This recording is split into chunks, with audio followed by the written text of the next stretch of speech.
All right. Mm.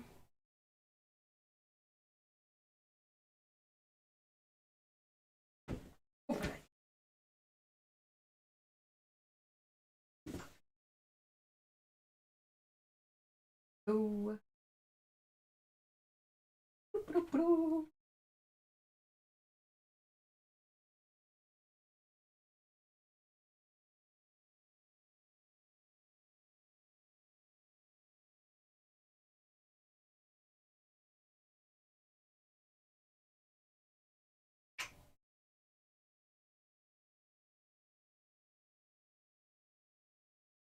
Hopefully this works. I've set up a poll in the...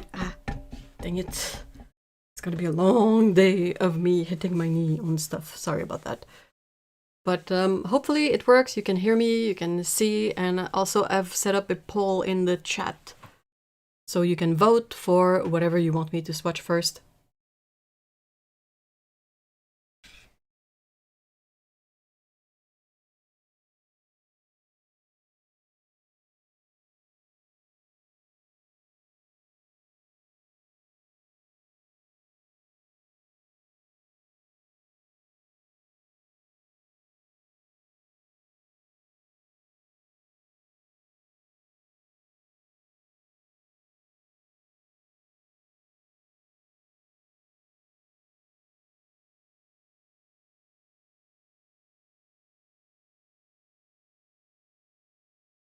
So far we have 100% of the votes for the watercolor palette.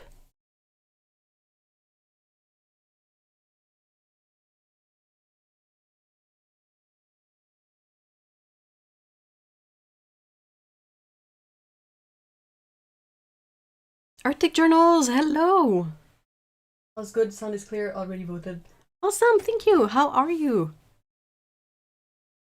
I really like your latest whimsical painting, really lovely. Should perhaps organize my stuff a little better on my desk.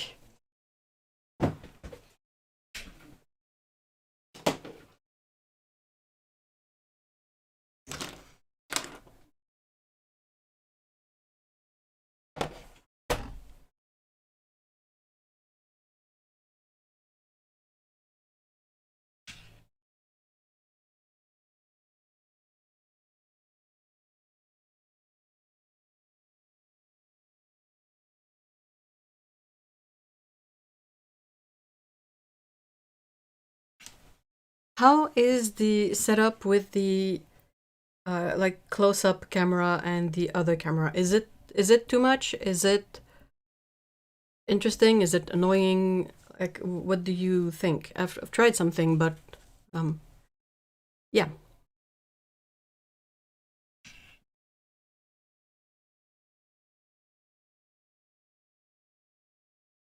Need to guidelines.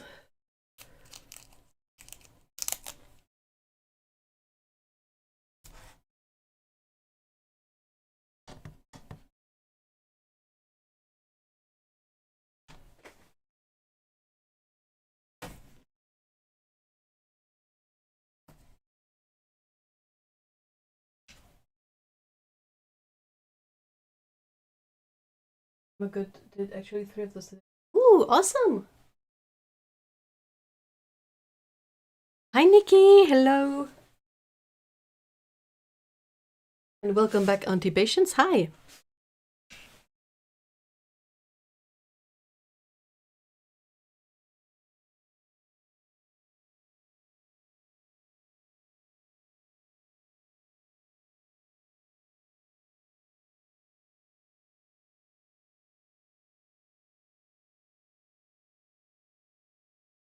For me, setup's fine. Awesome!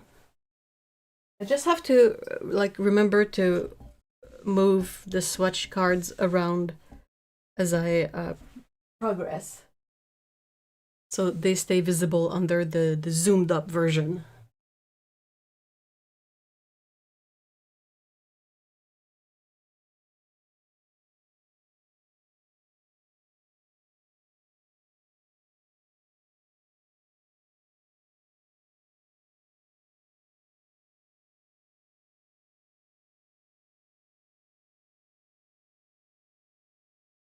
I think it's a pretty obvious win that the watercolor palette will be swatched first. It's this palette here. The one from Lightwish. And I've set it up with a bunch of other paints.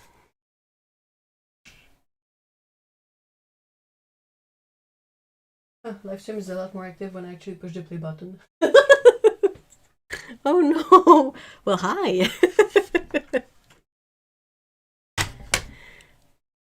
So I went through my stash and took out a bunch of Holbein paints.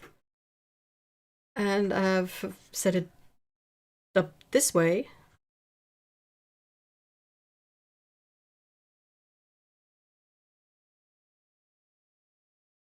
And that's what I want to swatch.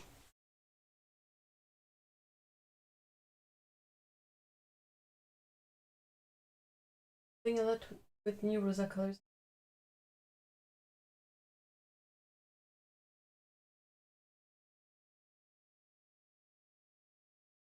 I really like how you've used the granulating paints in your paintings. That's something I kind of struggle to do.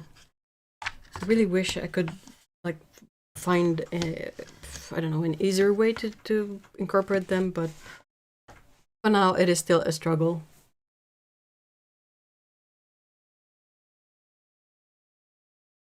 Hopefully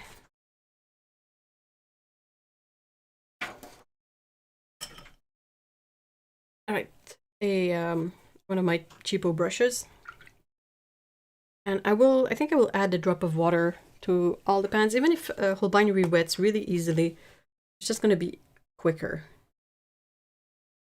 I'll be able to get like full strength right away.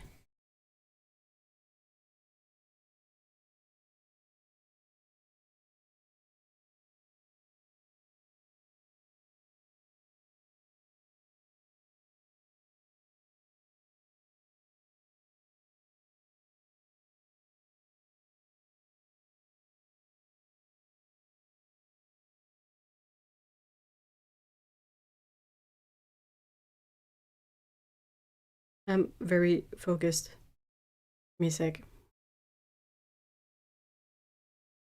All right. Whee! Everything seems to be working just fine. Awesome! Ooh, Holbein would love that. Maybe they won't add to my collection. I usually just throw them onto red kids.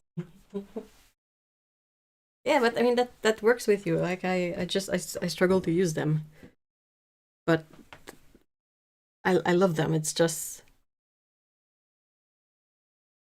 I don't know, brain. You know brains.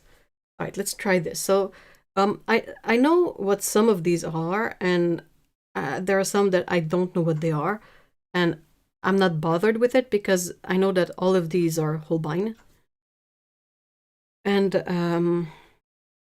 if I really need to ID one of these, I have quite a few full range swatches. Like, and grab it. I grab it. I'll try.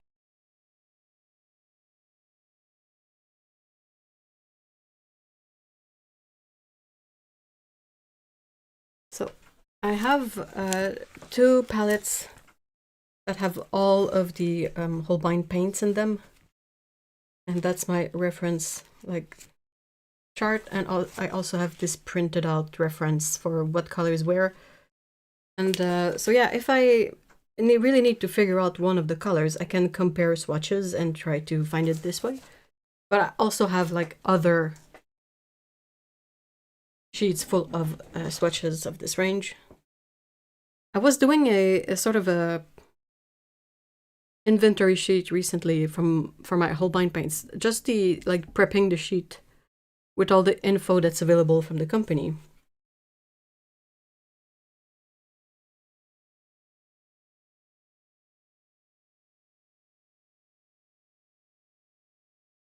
And it made me realize that I have quite a few tubes that are old and that have newer formulas now.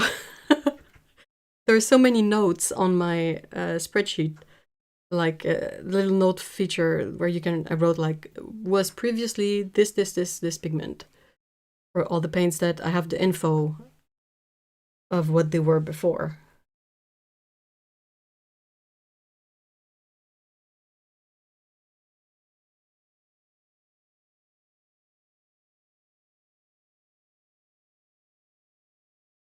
Yes, that's what I'm trying to do. Like, you can see the whole sheet, and then I try to make it a close-up, especially for when, like the swatch sheet of the Woomer pencils, I feel the little swatch squares are really tiny. So I was like, no one's gonna see anything. So I tried to set it up like you can see the close-up. The only issue I think is the color accuracy is going to be a bit all over the place.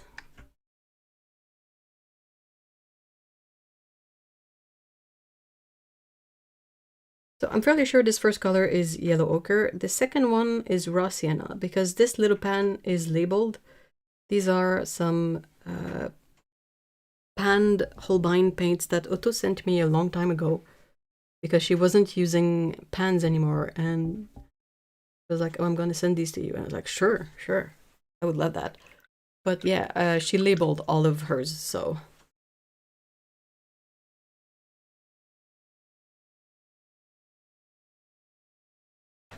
We'll end the poll.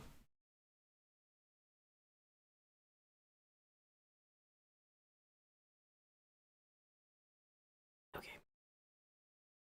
Now the next color I think is one that I panned myself, and I think it is quinacridone gold.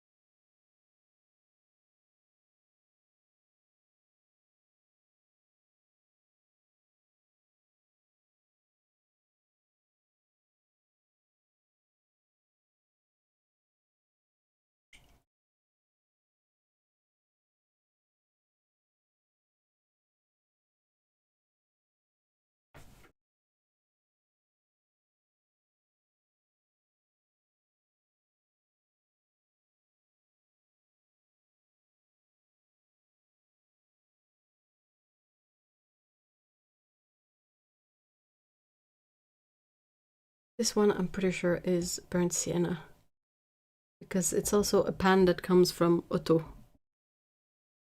and that has a label.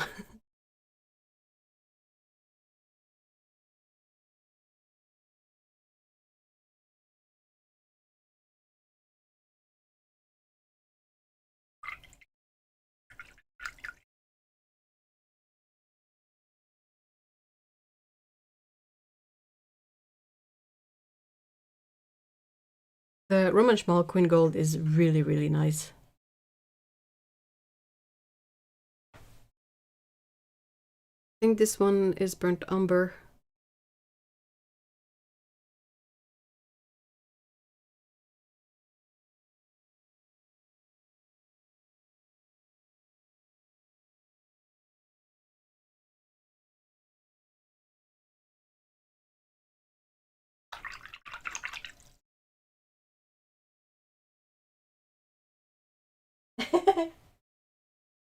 And I have to make notes. The next one, I'm pretty sure it is light red. But that one is like a pan that I put together from a blob of paint that was not labeled, so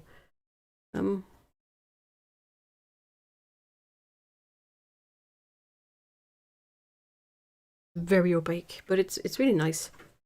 The only issue with these PR 101 kind of pigments is how the color shifts when the paint dries.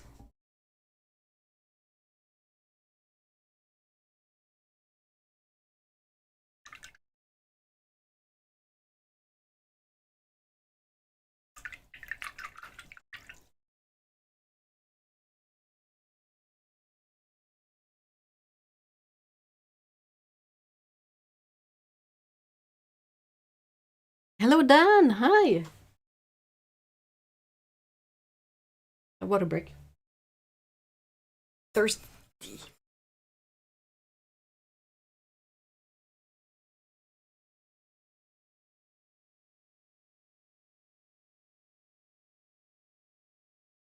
Right. The next one, I don't know what it is.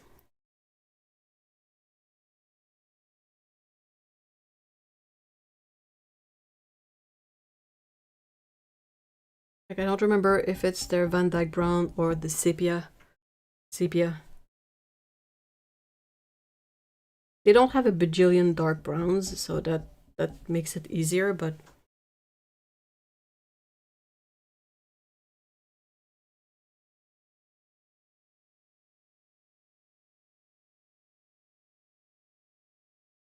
yeah, they call it light red, but it's basically a Venetian / English / PR 101 or PR 102 red.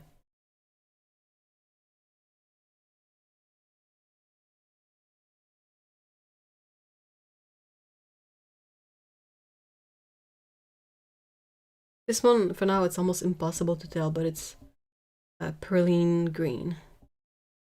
Or as they call it in the Holbein range, Shadow Green.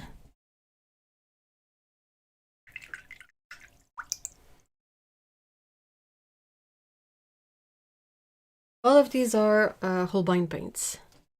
I'm gonna switch to the second row.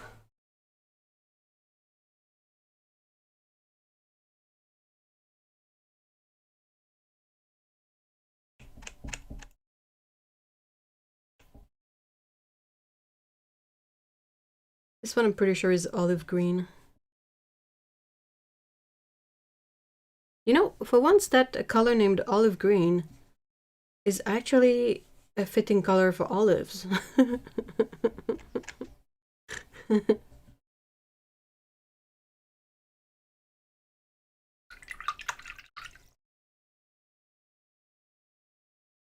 It's more like sepia Van Dyke warmer. Yeah, I think it might be the sepia one.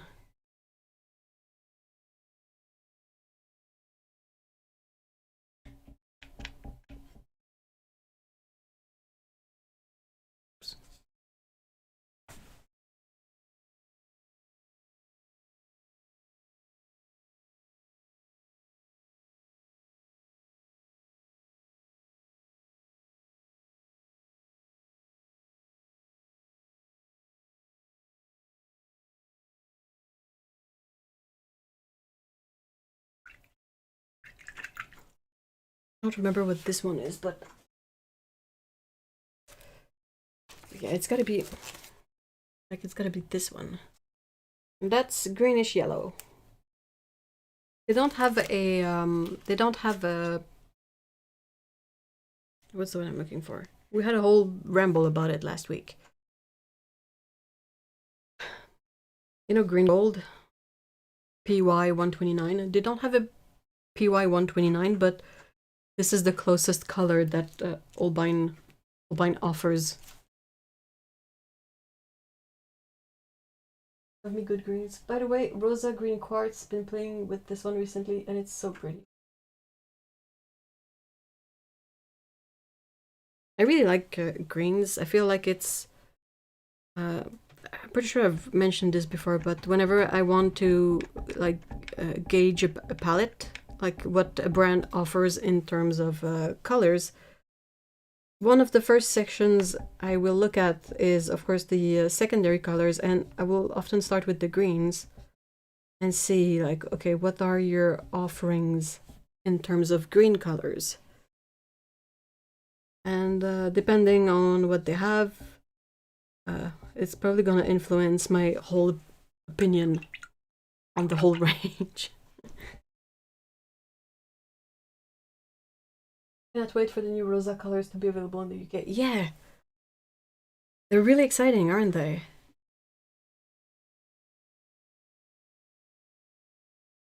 I don't know which one I'm more eager to try. I think the Nightfall one. You know, that's the mix of orange and cobalt. I'm perhaps not all that excited about the transparent, super bright colors. But still, I'm sure they're gonna be like just lovely. So that green, the light green I just did, pretty sure that's leaf green. This one I think is sap green. Because again, it is a pen that was sent to me with a label on it, so.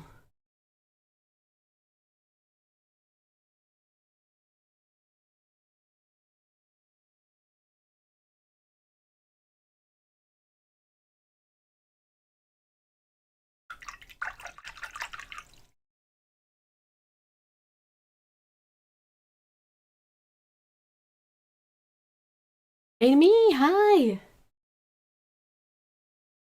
Yeah, the Nightfall Orange, I think that's it. Hello, Paulo!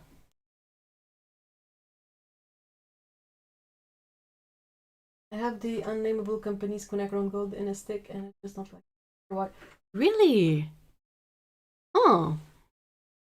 Have you tried the Roman Schmal one? They have sort of three colors that are quinacridone gold adjacent, but they have one that is named just quinacridone gold. And it's very, very beautiful. Thank you, Critic Summer. That's fair, that's fair.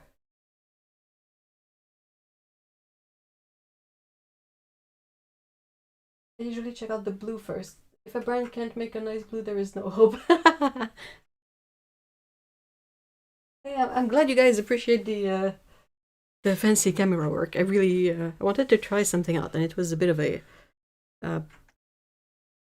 puzzle to figure out, but I think there's definitely potential.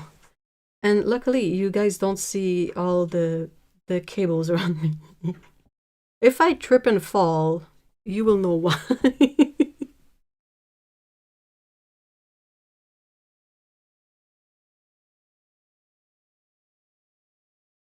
So this is not, possibly not my favorite kind of green, but I had a blob of it, so I was like, I'm gonna just put it in the palette anyway. But I think it's probably their permanent green #1.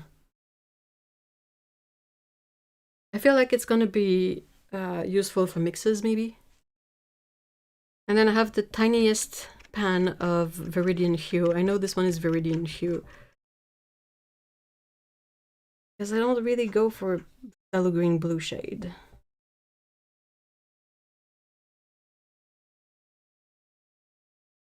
But it is useful to have around. It's such an odd color. I don't know what it is about it. I feel like every time I see someone using it, like in the lower value range of dilution, I'm always in love with it. And then when I see that it's phthalo green blue shade, I sober up really quickly. I don't know what it is with it. It's both appealing and absolutely unappealing at the same time.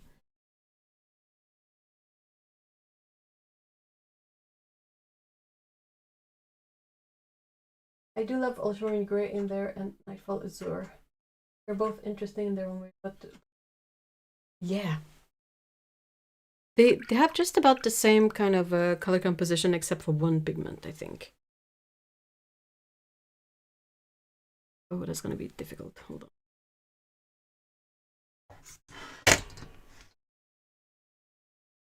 Can I?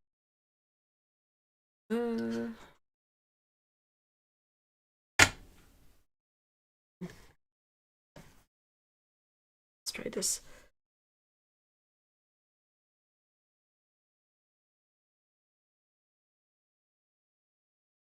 It's like the smell of violets. What? I feel like I'm missing something here. Oh, and the last color, I know this one, that's marine blue. Beautiful PB16. The latest version of this color is a mix, which I think is a bit of a bummer. They've decided to add a little bit of phthalo green blue shade in their PB16, and I'm like, no.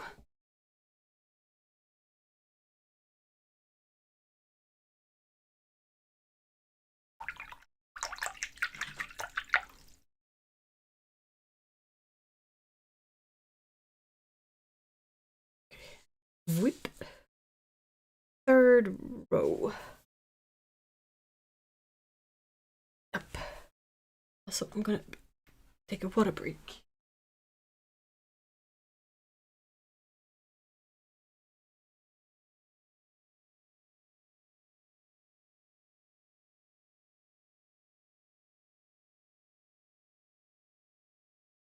Yeah, the smell of violets when diluted is very nice. But if you have been to a factory making violet essence, you would be grossed out. Oh, really? Oh, I didn't know that. That's fascinating.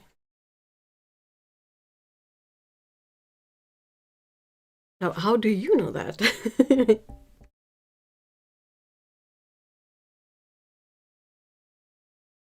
So this next one, this yellow, I know what it is. It's a reelin. And of course, it is not genuine reelin because it is a terrible pigment in terms of behavior. It grays out really quickly. It's cobalt yellow, so it's expensive, and then it doesn't keep its color very long. Even if you take precautions, like it's just that fickle. It's a good blue, Hazelbine. The blue? It's their marine blue. That's the phthalocyanine turquoise pigment, PB16.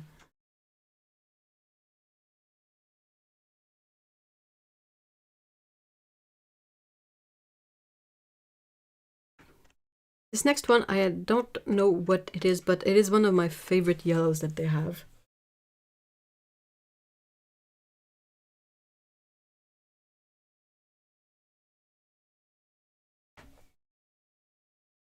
It is such a bright, warm, sunny yellow.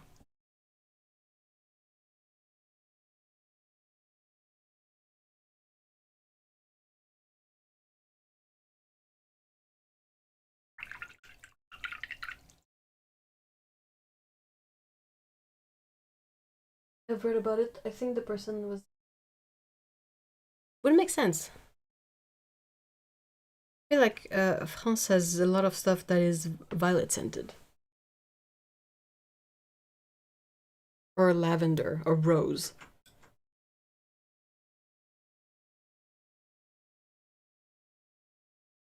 This next one is also a sort of yellow-orange that I really like from them.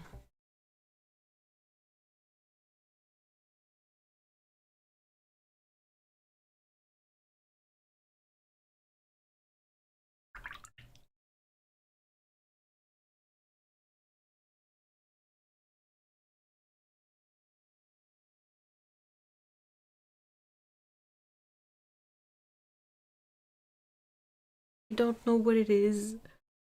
I can try... Hold on, let me try to cross-reference with...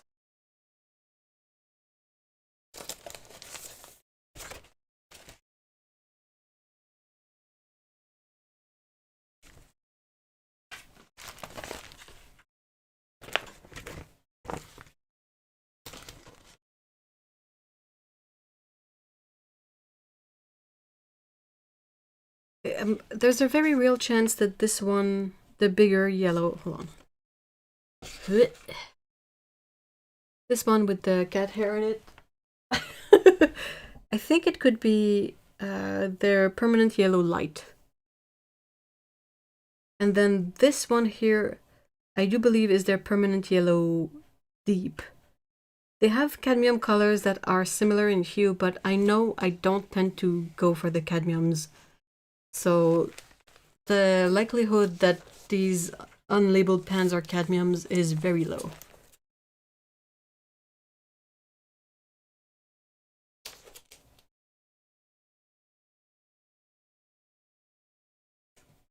Yes, these are Holbein. Not cadmium yellow. I don't go for these, but the permanent yellow light and also the permanent yellow deep. I really like these colors. I have a, thanks to Otto, I have a, like a 60 ml tube of the permanent yellow deep, I think. It's like sunshine in a tube. It's lovely.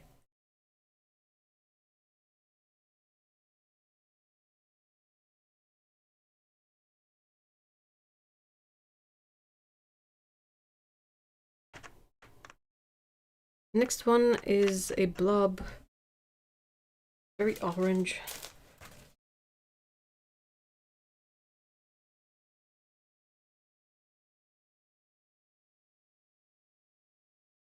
I don't have enough arms. I need more arms.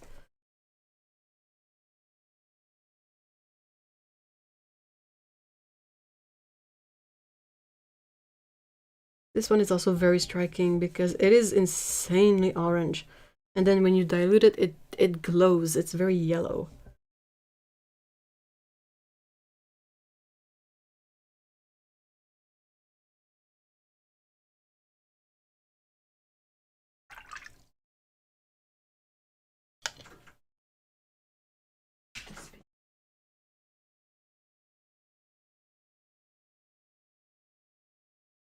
Yeah, I mean, if you look, I don't know if you'll be able to see. Maybe not with the glare, hold on. But if you look at this first row of color on my reference swatch sheet, a lot of the similar ones are basically, one will be a cadmium and one will be another pigment.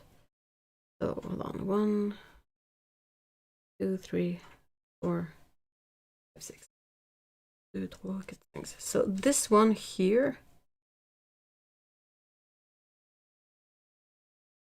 and this one, like, these are quite similar. One of them is imidazolone yellow and one is cadmium yellow pale. Then you have like a permanent yellow light, possibly. This one is gamboge nova and then cadmium yellow light, and all three of these are quite similar in hue. And then these two are also quite similar, but the first one is cadmium yellow deep and this one is the permanent yellow deep.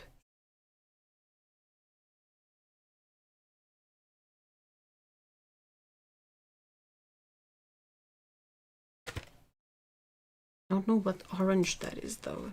It is in your face.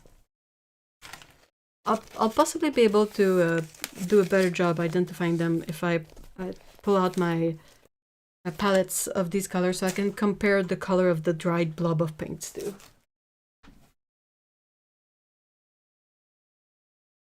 The next one is thankfully labeled.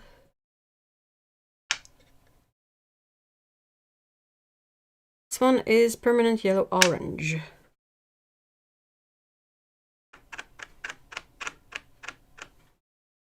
We're gonna find out that it's the same color as this one. I mean, that's possible. That's very possible. Oh man, if to put together, like, I think it could be the same color. To put together this palette, like this intricate swatch sheet, and then still have a yeah, I think they're the same color. Alright. If I replace one of them, I'll just, you know, tack on a bit of paper with a different swatch on it and call it a day. Hi, Melissa.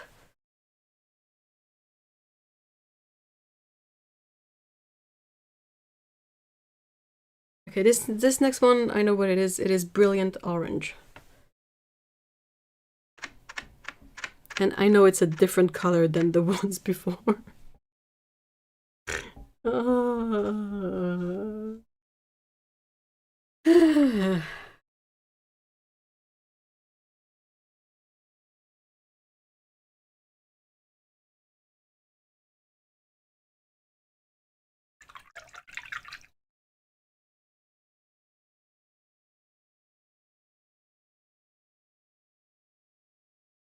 Our Holbein, the brand you tend to use nowadays, it varies a lot. But it's very often either Roman Schmal or Holbein.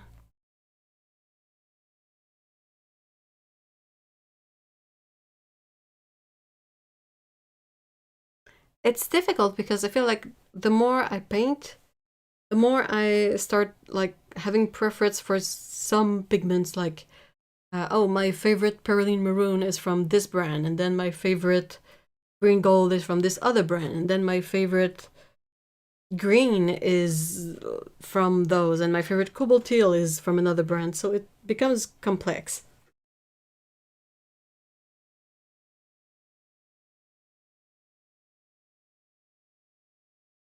Hello, Lisbeth.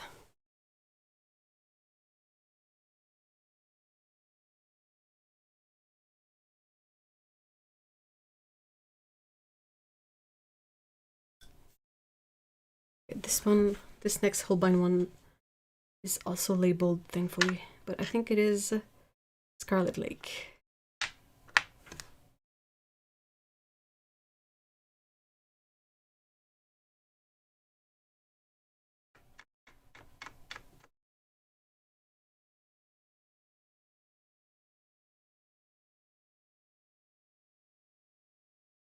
Can't believe that I ended up with twice the same color. That's such a silly mistake to make.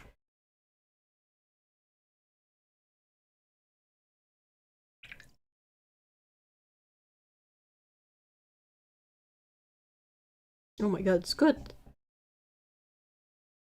Entends-tu tous les sons? Oui.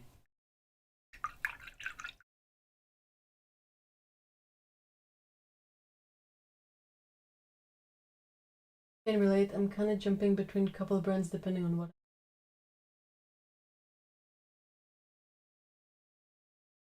Yeah, that's it. Like sometimes if I have a very specific effect in mind, I might go for a brand just because of that. And then if it's something of a like a different effect, I'll go to another brand. And the ones I tend to have on hand is Roman Schmal because of the fact that at this point I have quite a lot of their paints, and they have a lot of pigments. So if I'm looking for a specific pigment to do a video or to research something, I'm pretty sure I can find it within their the paints that I have from them. And aside from that, the other ranges that I have like on hand for quickly going to is usually Holbein.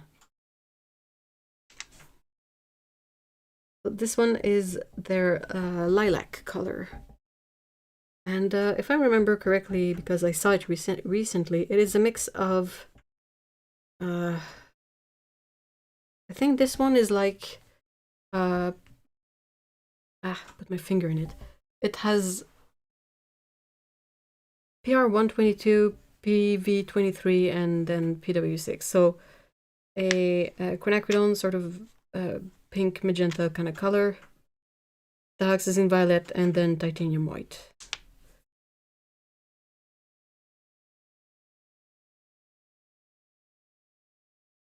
I feel that I find these days it's harder to differentiate with paint. It's gonna depend on like weird factors, I feel like.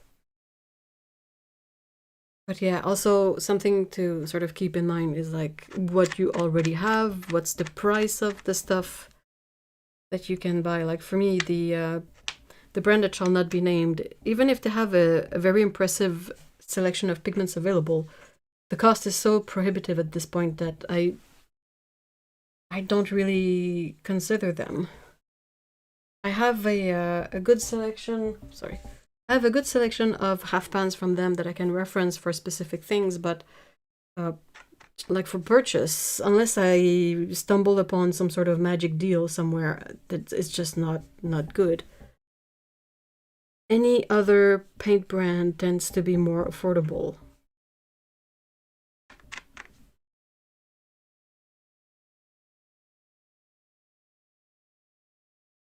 This one is Mineral Violet.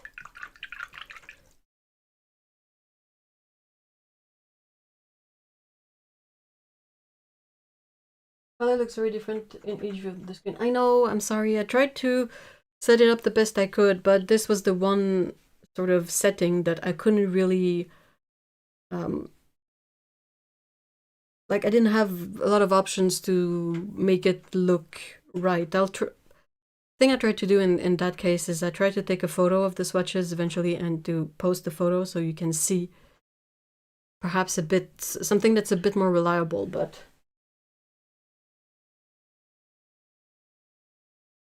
I guess I'm switching between Roman Schmal and Rosa. Very interesting. Yeah, exactly. And like Rosa is so affordable, and they have amazing, like they have a freaking cobalt teal kind of color at the same price as all the other colors. So it's tempting is not the word. Have enough paints for a few lifetimes. Oh, tell me about it. I'm probably going to be slimming down my collection soon. With Forbidden Paints, I have like 13 colors, and I can't say I totally love them. No matter the advertising. Yeah, it's perhaps like 10 years ago it was a different situation, but nowadays I don't feel like there's anything worth the excitement. Which is a bit of a bummer, mind you, but there's so many other fun things that are available from all of the brands that it's like, well, you no longer have something special, really. And then you look at the price tag and you're like, yep, nothing special.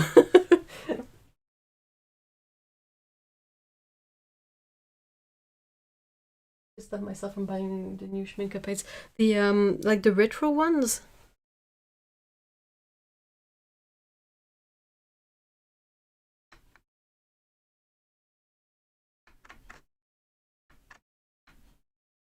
I wish there was a way we could all like trade paints more easily. Because I mean we can do it, it's just a hassle. Pretty sure this one is quinacridone violet, by the way. But yeah, to be able to like, oh, I want to downsize my collection, so like I have these, and be like, oh, I'm interested. So you could like send people dots or little like quarter pans or something to help with that.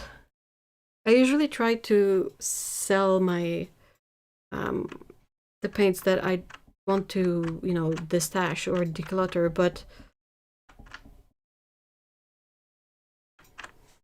it's always a weird moment.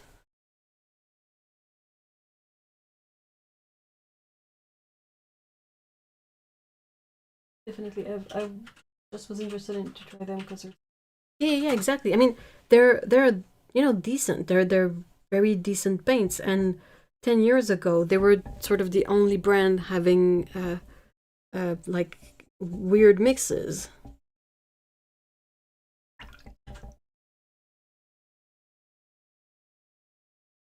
And this one is really intense.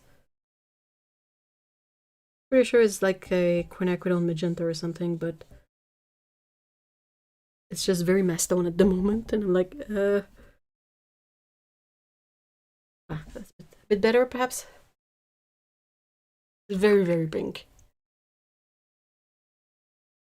Yeah, the retro trio. For a moment, I thought they were selling real gamboge. I was so pumped, so pumped. Yep, too much trouble sending stuff abroad. If it wasn't so expensive, I would have sent. Hey, Sassy Britches, hello! Yes, two cameras. We are trying the close-up camera and the other camera. Yeah, I feel like for sending paints abroad, the best would be to send dots like on a piece of paper, so that way you can send it in a like in an envelope, and it's not that expensive for a stamp usually, and that usually travels like smoothly somewhat. But yeah, for anything parcel, like it's such a hassle.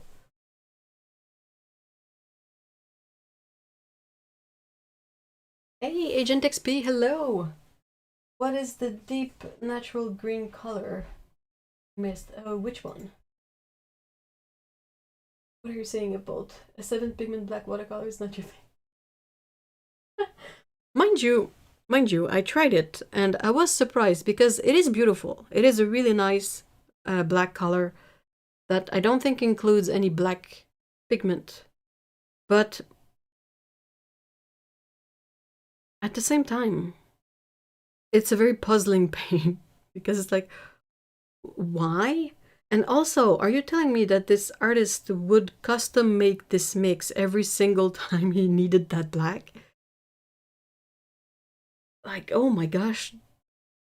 That dude must have been like a very, very thorough engineer or something, because it's like bunkers. Like, it's easier to balance 2 or 3 colors in a mix. That's doable, but 7? Unless he would be using like a mix that already existed as part of his uh, uh like recipe.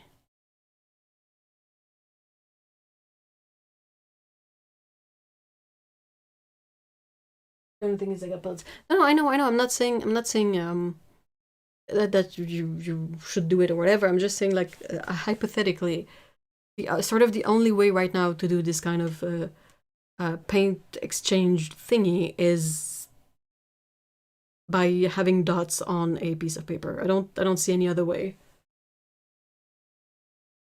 Third row, middle. Third row. Hold on. Second row, you mean?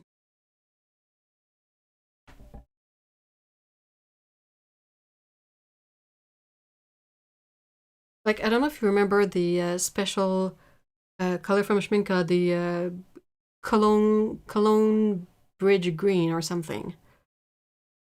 That has, I think it has something like 5 pigments in it.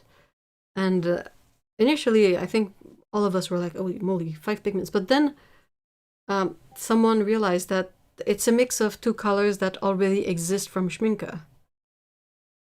That one color has 2 pigments and one has 3. So Schminke has to deal with the proportions of these colors, and then if you just mix those 2 together, it's relatively easy to get the ratio right.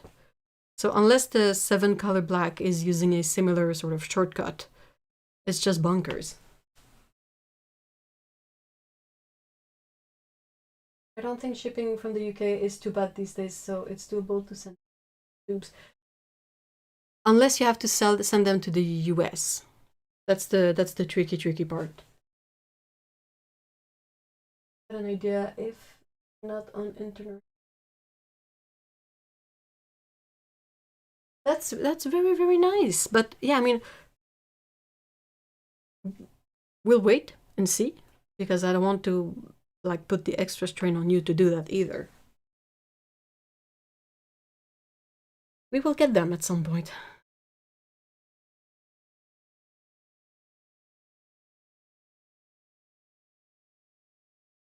I guess I can sort of try to say what the greens are anyway. The first one I'm pretty sure is olive green. This one I think is their greenish yellow. That's leaf green. This one is sap green. And I think this one is permanent green number 1. And then the viridian hue, and that's not green. Okay, the tariffs for US only apply on sale of goods.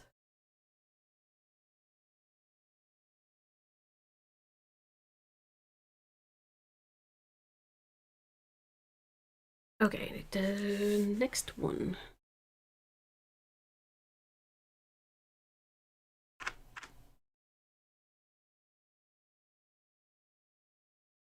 I think this one is Rose Madder.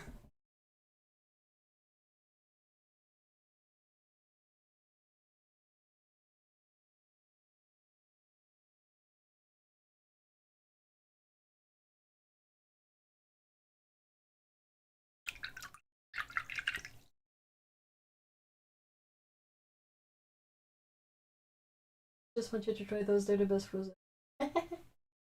Oh, you know it will happen.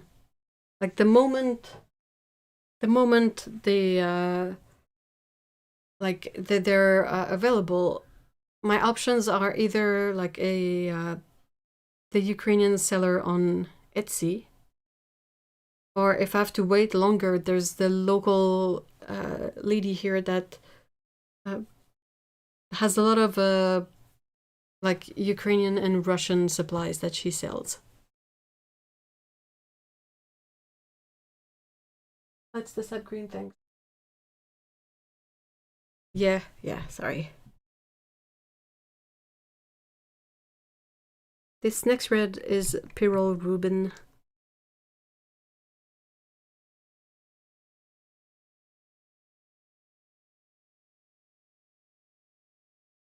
This one I think is PR 264.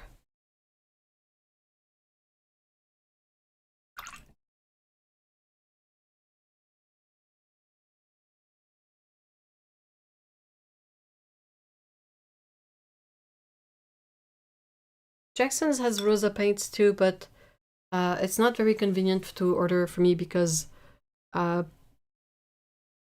I feel like if I can wait and buy it from Canada, it's the best, because otherwise customs have been on our butts something scary, and I feel like every time something comes from outside of the country, it gets hit with fees.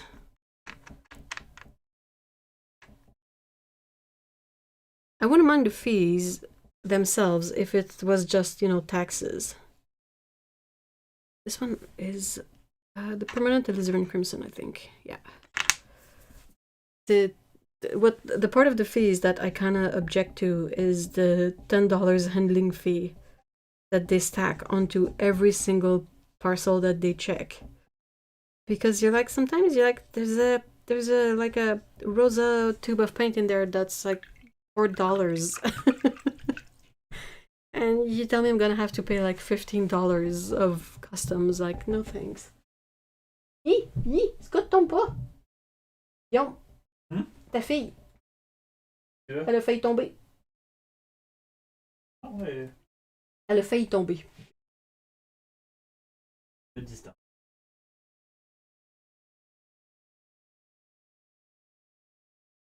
Nice red. I can't say I'm a big fan of reds, but always on search of. Ain't that a mood? The Brumleys. Oh, Brumleys has a rosa. Oh, that's nice. Okay, last row. First color is lavender. This one is a mix of PV15, PB29, and white. And I remember this stuff because, like I said, I did a sort of up-to-date spreadsheet of all the Holbein colors, like in the last few days, so it's fresh on my mind. I'm not saying I might not get one wrong, but if I remember right, that's the pigment for this one.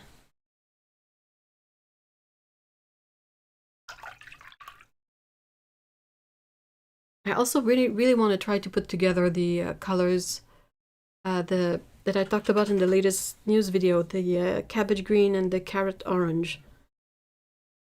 And there are some of these pigments that I know Holbein doesn't make, so if I end up trying to replicate the colors, it's going to be a weird hodgepodge of multiple brands. So that's going to be a very curious part of it, but I do believe that over all of my available stash, my hoard, I have all of the pigments necessary to replicate the mixes.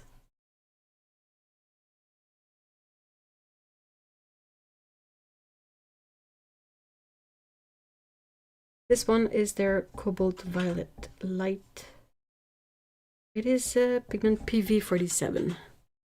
It is a bit of a weaker tinting strength color. It is a bit goopy, you know, in terms of texture, if you know what I mean. But it has a really beautiful granulation. So it's really interesting in mixes.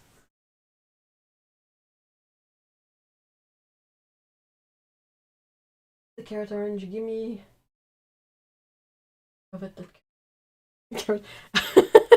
I'm glad that we all what's the word I'm looking for? We all hovered towards the carrot orange.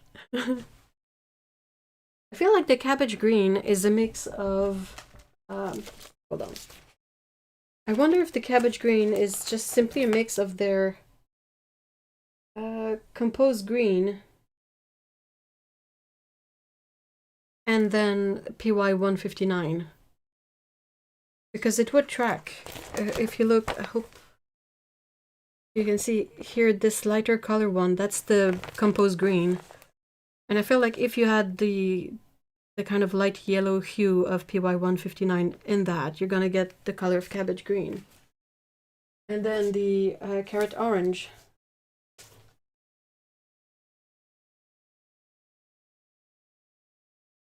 I'm gonna have to mix like 3 brands to get the pigment formula.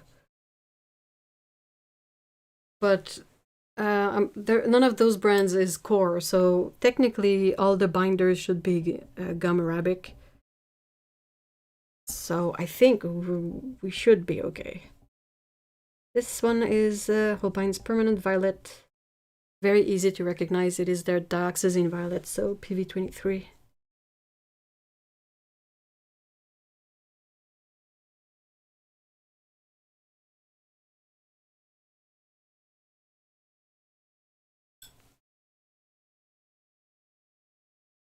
I wish Woomer sold tubes too, so I can make a custom favorite pumpkin.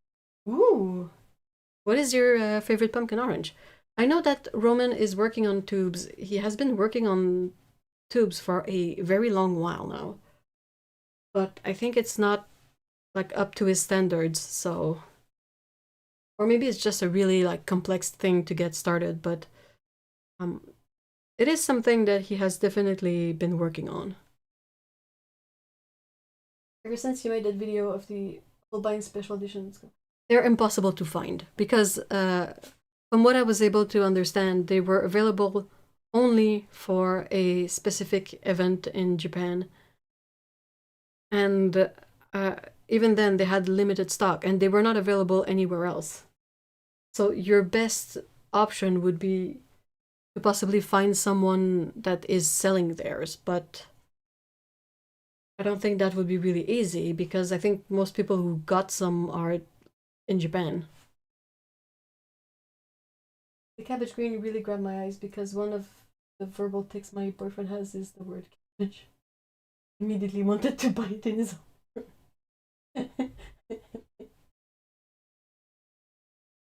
The colors on the close-up camera are a bit more accurate to reality.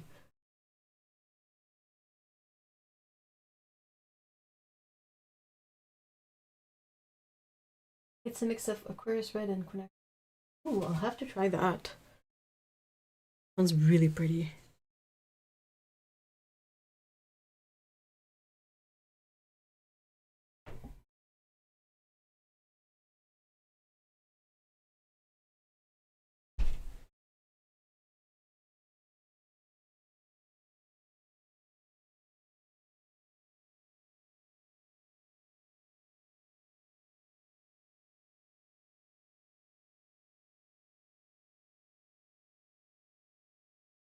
I don't know what that one is.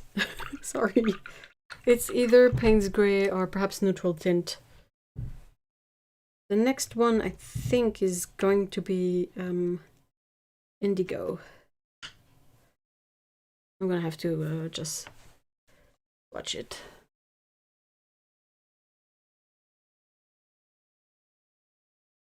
That ultramarine violet. There's no ultramarine violet on the sheet. This one here is lilac. This one here is lavender. This is their cobalt violet light. This is permanent violet. And this is not violet.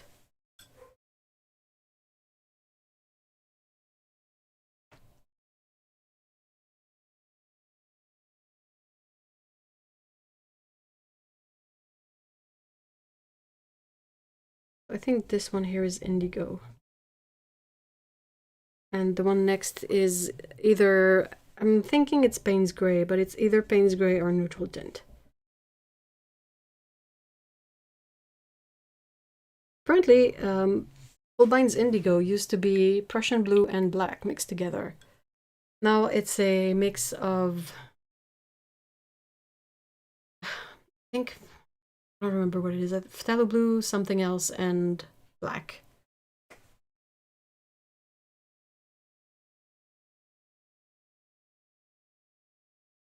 Anthraquinone blue is the next one.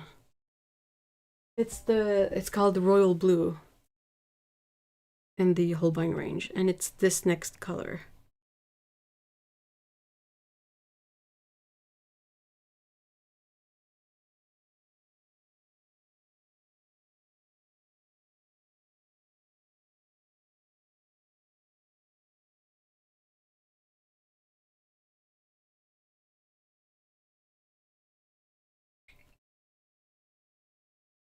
Holbein Indigo is my love. It is a lovely color.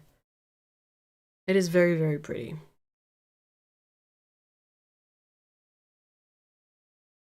Next one is Ultramarine Deep. And interestingly, Holbein has both Ultramarine Deep and Ultramarine Light. And in their case, they are quite different. The Ultramarine Deep has a noticeable like purple shift, while the Ultramarine Light is, in comparison, like more greenish. Or less purple, depending on how you want to put it.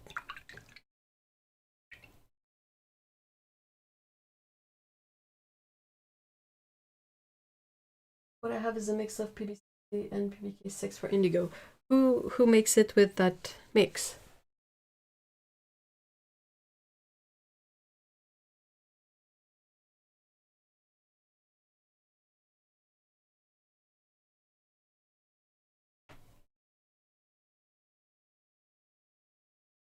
This one is going to be Ultramarine Light. Okay, it's not a very noticeable difference, I'm fully aware.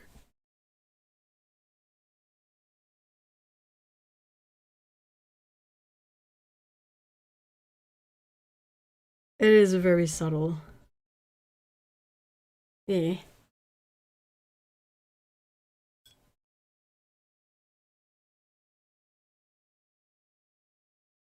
I have like 4 different indigo colors, but Holbein one is.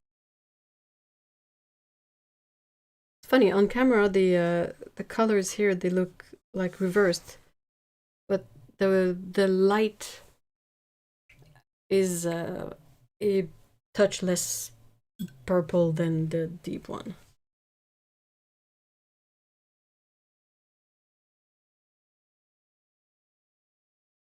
Next one is, I think it is cerulean blue.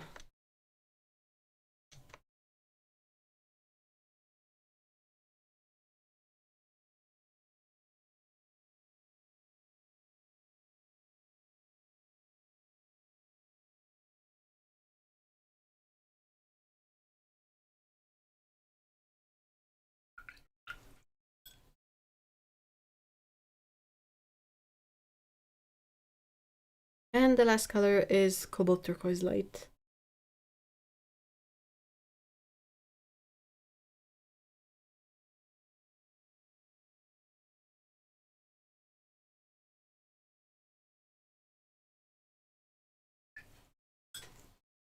That's the whole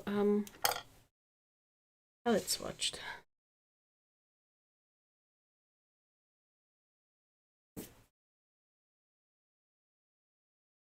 So aside from the paint that I have in there twice, I'm gonna figure something. I might just cut out one of them and put another color in there.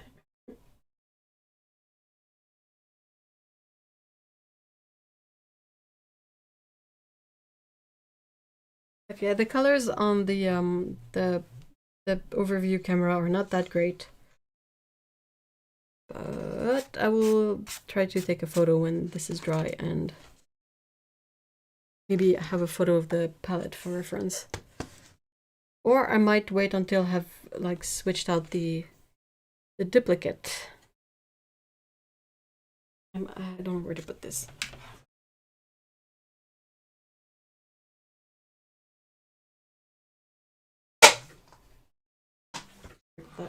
This is something that's pretty great about this palette, is that even if it's not completely dry, you can just close it. It's roomy, and I feel like it's gonna be okay if I leave it like that for a couple of hours or until I'm done, and then I can open it up and let it dry fully.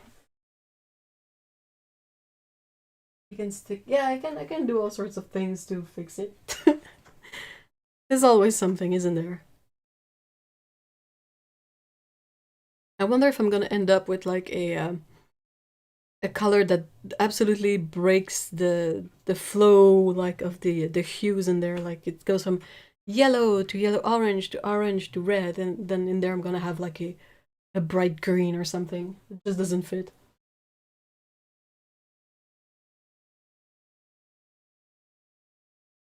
Right. So next I have these pencils.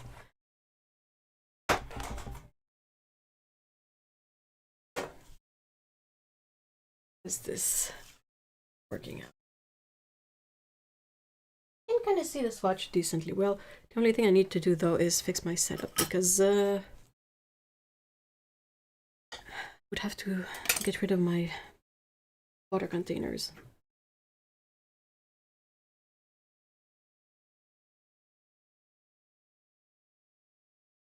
Give me a sec. I'll try not to cause an accident. Yeah, give me a sec.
Sorry about that. Ah. Hey.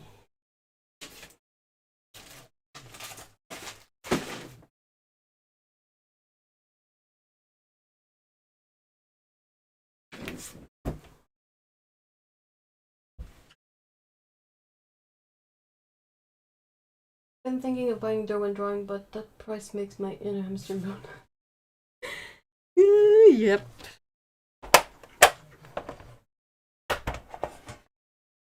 Okay.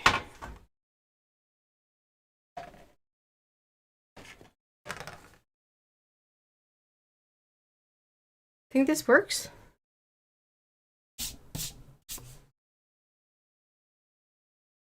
First color is white. They have the cutest logo, I gotta say.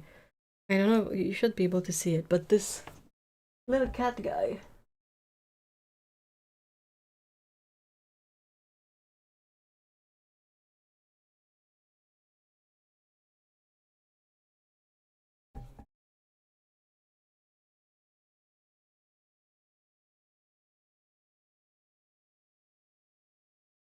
No, these are not water soluble, they're regular colored pencils.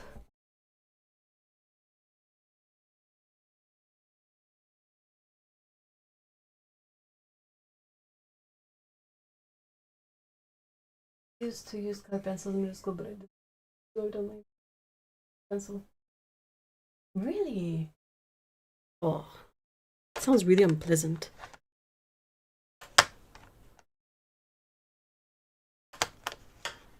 Okay, next one. Light cadmium yellow.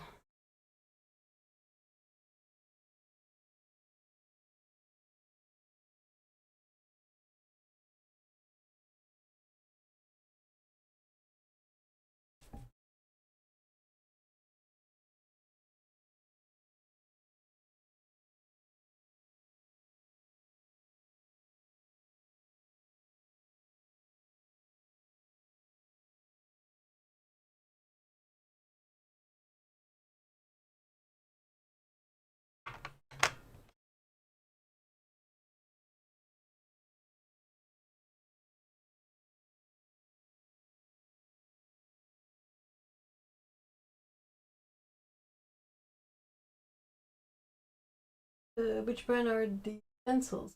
Woomer. It's Woomer.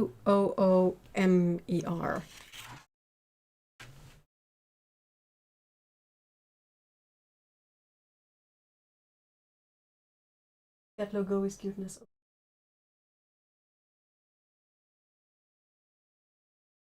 Is it like a callus in me? Did you get like a callus from colored pencil? Because I mean, a callus from drawing. I think all the people I know who draw have one.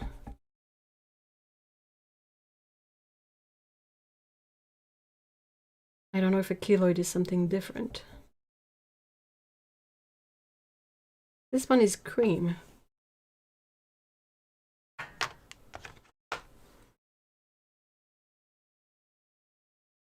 Light lemon yellow. Is it the same? Oh yeah, it's the same.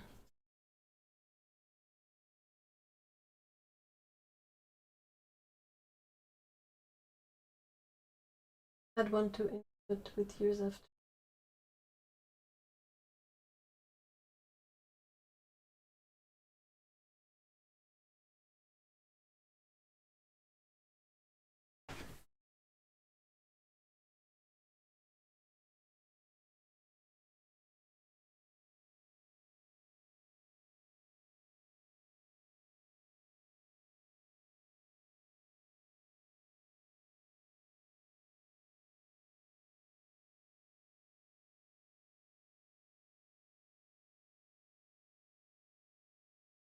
And that spot like here.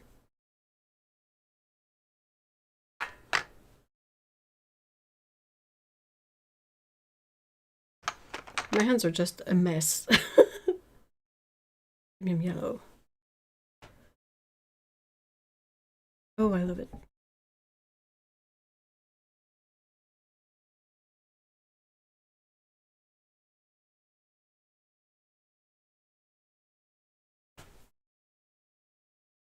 Oh, hello.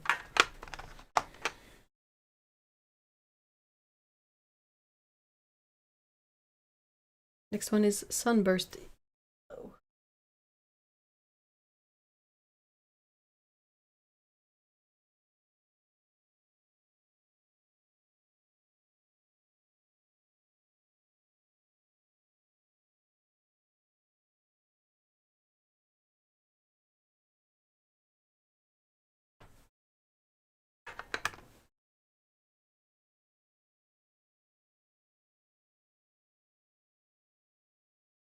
Looking at the chili pepper and wonder looks. Where is it? Oh, here. Ooh. I mean, it's gonna be quite soon. There's one like a really bright pink one coming up shortly. This one is dark Naples ochre. I mean, you can see. Do you really want me to name them as well? I can read them out loud, but I tend to forget that there's the close-up camera. You can sort of read the name of the colors anyway, even if the color itself on the camera is a bit off.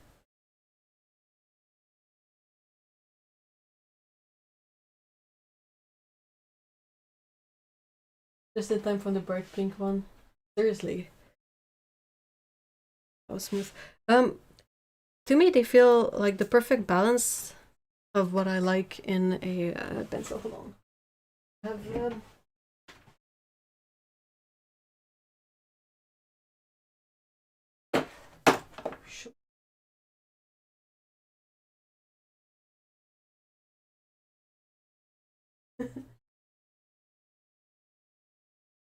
okay, okay.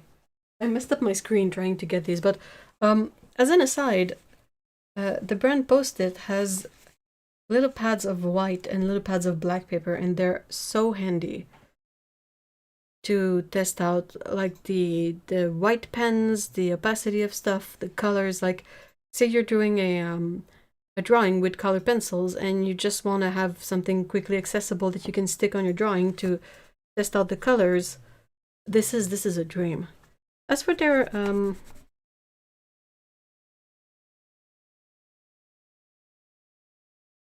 to me, I'm not very a good reference, but these to me these Woomer pencils, they feel quite balanced.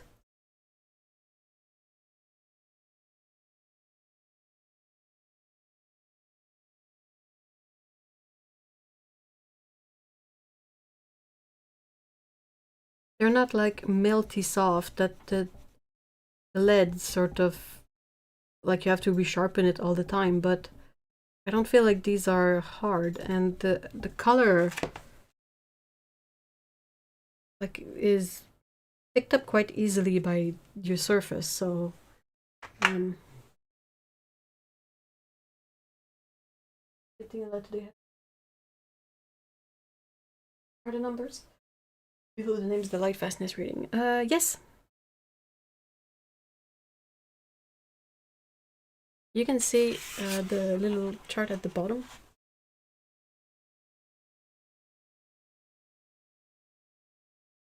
So they go from 5 to 0.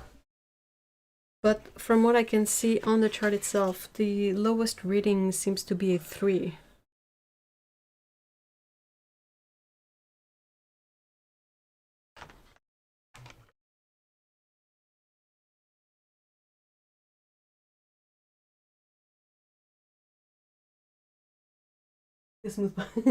Is this the ones you got, anti-patients, like the orange tin?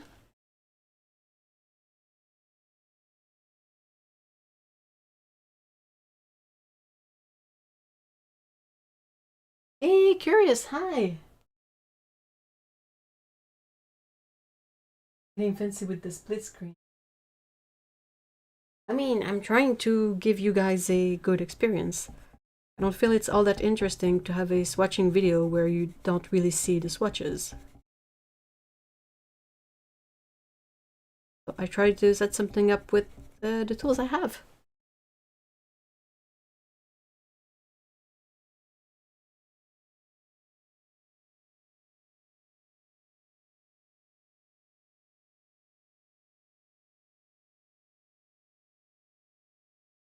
I don't like pencils to add details to my watercolors, but from 3 sets I only are doing well. What kind of attributes are you looking for?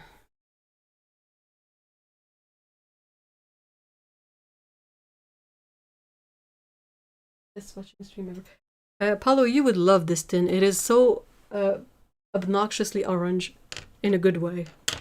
I don't know if I can sort of slide it in for a second, but the whole thing is orange.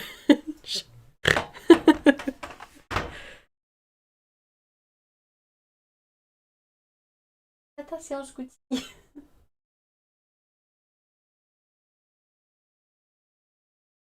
Okay, the next one is the bright pink one. Oops. Pink matter. I feel like the color of the casing of the pencil is not indicative of the color itself, which I'm for once glad, because if it was this neon, it wouldn't be very light fast.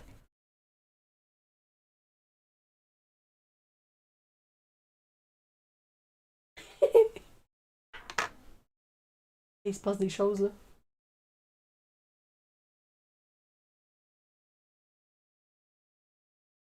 That is indeed very orange, isn't it?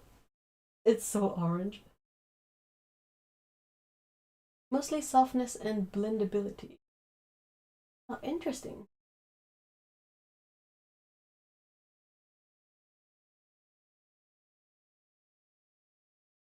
I mean, you wrote the French name for rooster.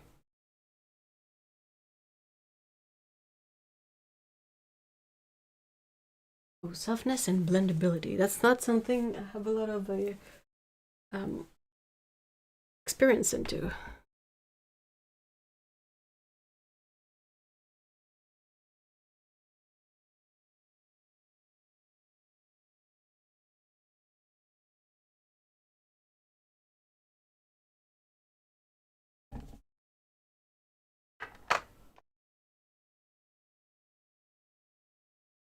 You know, good. Yeah, I mean, there's so many recipes that use that word. I'm not surprised that you know. So this is supposed to be salmon pink. Salmon.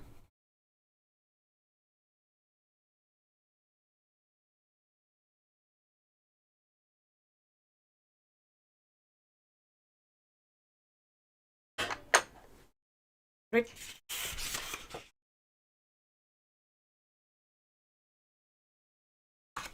Ooh, cinnamon. Light cinnamon. One of the best spices out there. I don't know why this dusty rose color is often associated with cinnamon. My experience of cinnamon is that it is a very brown food stuff. I grew up with Le Coq Sportif. Yeah, that too. That too. Very, very France, very European. Oh, that's for you. The next one is orange. Just orange.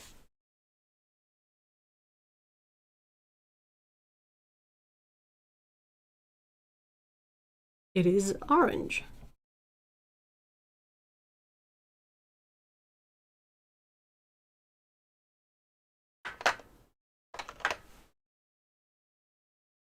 I'll be going eventually to one art stores to try. That's, yeah, I think that's the best idea. With CP. Yeah, the regardless of the softness of the pencils on cold pressed paper, it's difficult. It is a pretty color, but it's just not the color I kind of associate with cinnamon. Next one is pale vermilion.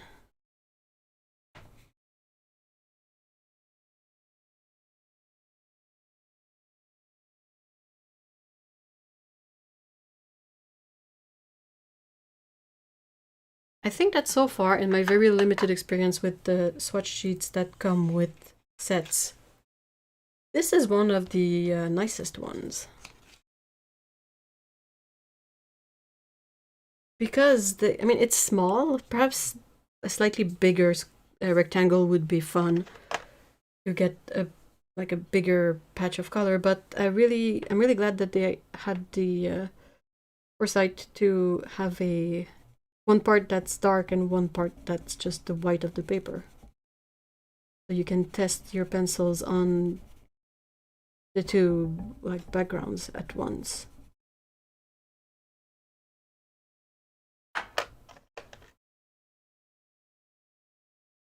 This one, crimson.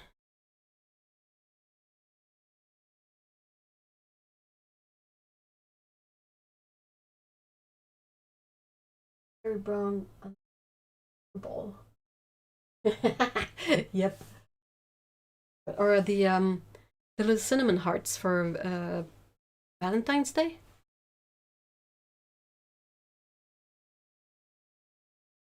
Yep. Same with the museum aquarelle.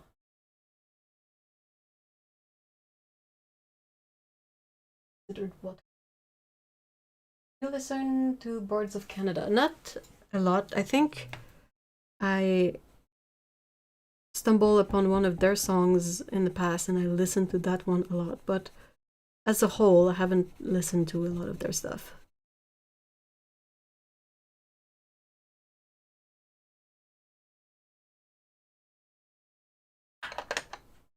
The French word for crimson is cramoisi. Oh, this one is the chili pepper one. Is it gonna be red and hot?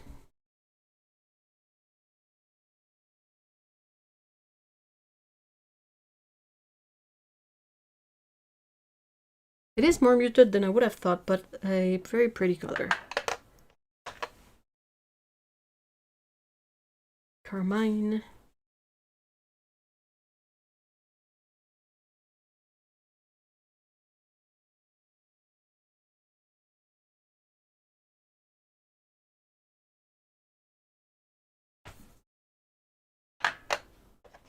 I really like these so far. I like that. I like when my color pencils have the, you know, the capped end. I have so many vintage pencils where the lead has become detached from the wood inside the pencil. So when you try to use them up, it just retreats back. Like there's nothing to do about it.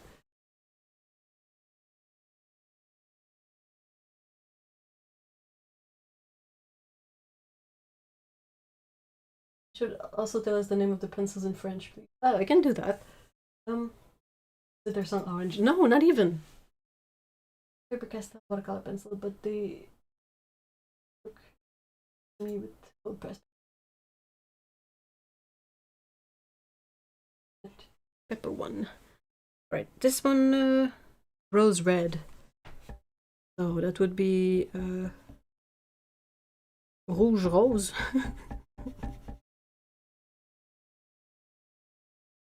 Like red is rouge and rose is rose. But like, do they mean this? Like, this is the red from a rose, the flower? Not that it would change anything in terms of the word used in French, but it's the way you structure them together that would change.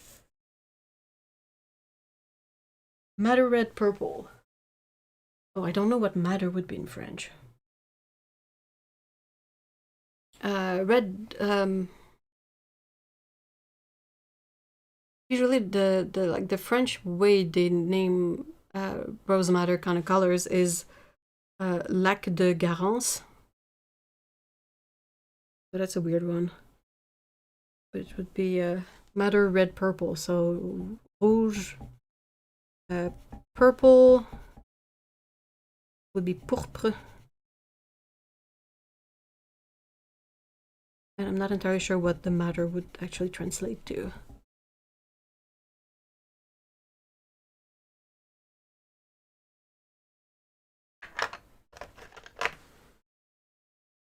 Perhaps you would love the Holbein watercolor pencils, Arctic journals. If you ever come across them, I think it's worth it to get perhaps a couple of colors open stock and see if they work for you. Their main interesting feature is that the colors of the pencil match up with the watercolor paint of the same name. Right, this one is alizarin crimson. And it would be cramoisi d'alizarin if it was in French.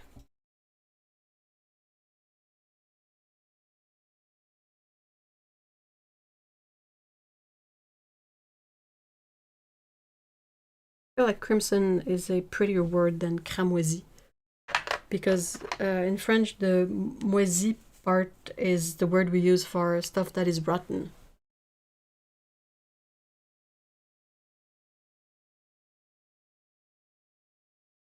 Oh, this is red, purple,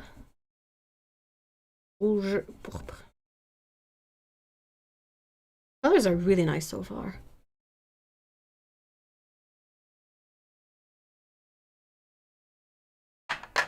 And then we are switching suddenly to blue colors.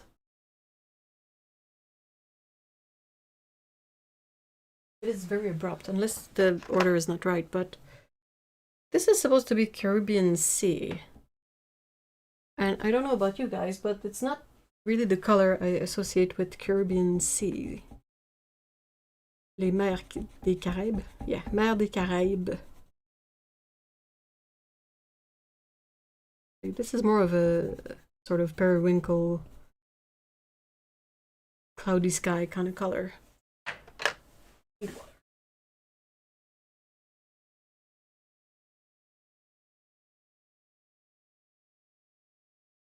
The Holbein watercolor pencils are really nice, but they are expensive. I mean, their paints is expensive too. Unless you're in Japan and you can get it directly from Japan, everything Holbein is expensive, unfortunately. Oh, next color is cobalt teal blue. Where is it? There. Cobalt is still cobalt in French. Teal.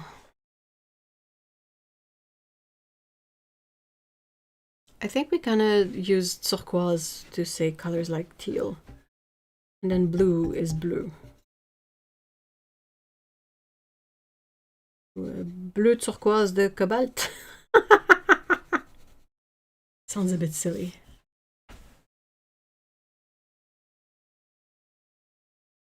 The paints at Arte Miranda are really cheap. What kind of cheap are we talking about? Deep sky blue. Bleu ciel profond.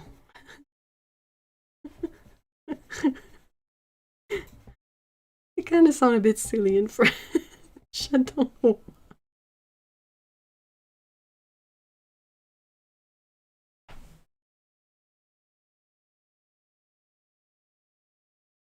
Oh man, I was like crying in my soul when I was researching the cobalt turquoise light color from Holbein for the last news video, and I was looking it up, and like on Arte Miranda, the 60 ml tube was like $80, and then I looked online at Sekaido, and it was $20.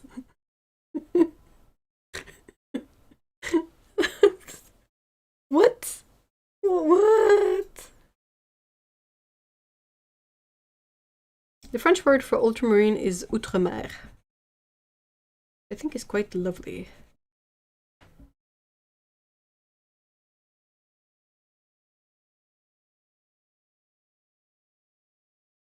I get confused when brands do those quirky names. Maybe it's just me, but all the colors will name according to the pigment.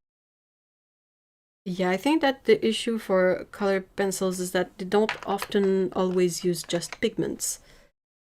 Like, not all of them are light fast. Sometimes they will combine dyes and pigments. And then what if a pencil has like 4 pigments in it?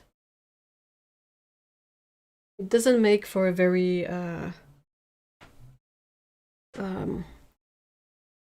like easy to remember name. Like, especially if you can call it like the name of a flower instead.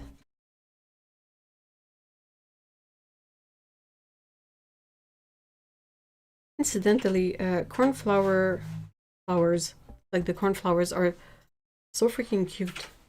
They're so pretty.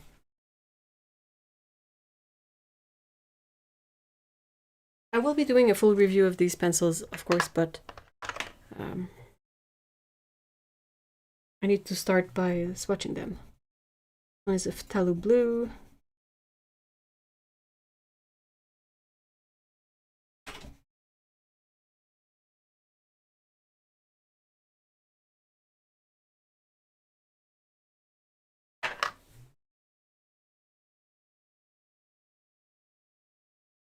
Holbein tube 5 ml start at 4.34 euros.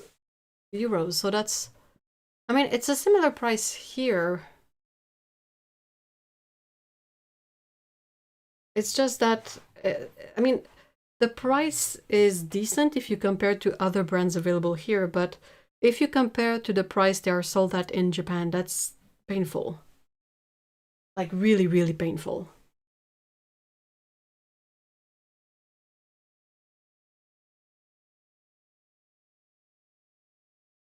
Holbein watercolor have been cheap on Amazon US as well. $8-9 US for the 15 ml tubes. Their 5 ml tubes have been more expensive. I would be wary though, because Amazon US, you don't know if you're getting genuine products or not. That's the only sort of thing that I'm wary about. Because it is not like an official seller thing. Like, if you buy them from an art supply place, they are officially selling the products. But on Amazon, there's no warranty of anything.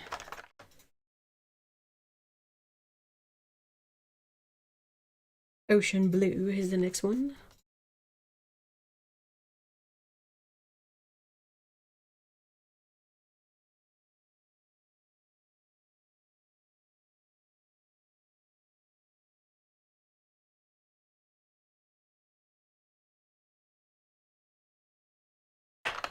Next one is ultramarine, outremer. I mean, it's a bummer. I wish like there was a way to know that the stuff on Amazon would be reliable, but it's a free for all over there where the ultimate end goal is to make money. So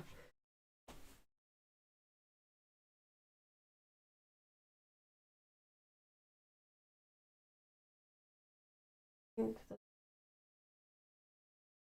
really depends, but I mean, I generally agree with you, Paolo.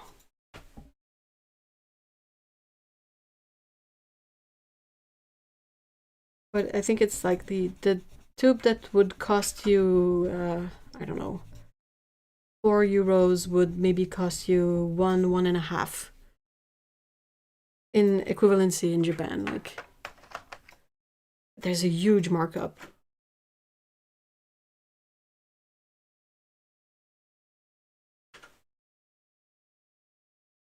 Next one is bluish turquoise, and then we're gonna get another really drastic shift to the pinks.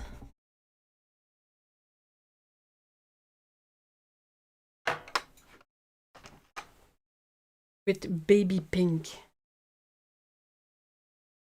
Is it just me, or that's like a terrible name?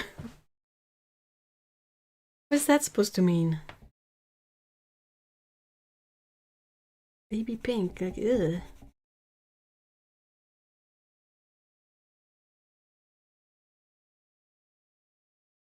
Why not just light pink or something? Ugh, baby pink, gross.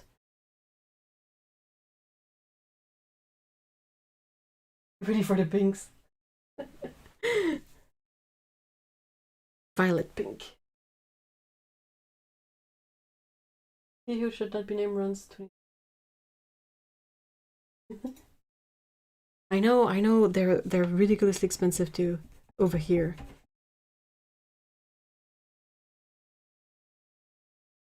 I don't know why that's violet pink. To me, that's just like very bright pink, but... And that's the first tray. That's like half of them.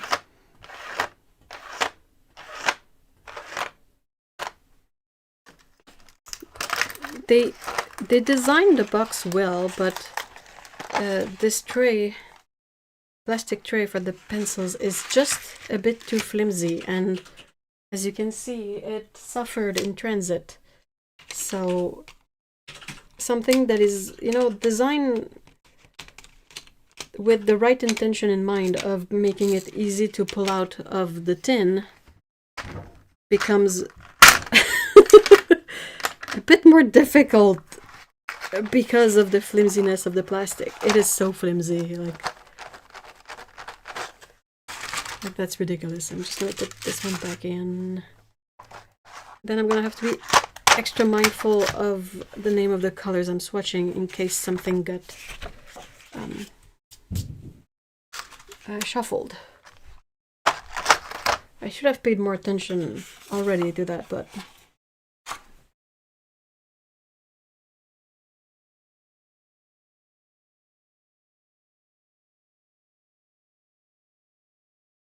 what is the French name for baby pink? Rose baby. Baby pink is made out of babies.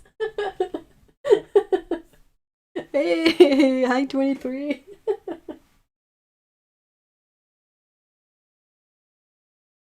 Baby pink is the only pink I actually... I mean, it is nice, but the name. Violet pink. Should be violent pink. That would work. There's not that many pinks in this set. I think there's like... Check this out. This is about all there is in terms of pinks. There is like one here, a very light one here, then the violent one here, and the baby one, and then maybe light crimson is a bit pink-ish. Then I'm already getting into the more purple kind of color, purple and violets.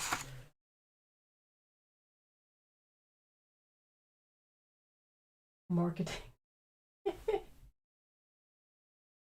Yes, it's this stereotype pink. Girl babies are delivered to the nursery like babies. I know, but it's kind of silly. Especially since it wasn't always those colors, and I think nowadays they have less gendered colors like yellow blankets and stuff like that. This is pale violet, kind of a lavender color. Next one is supposed to be light magenta, but doesn't look anything like what I would expect of a light magenta color.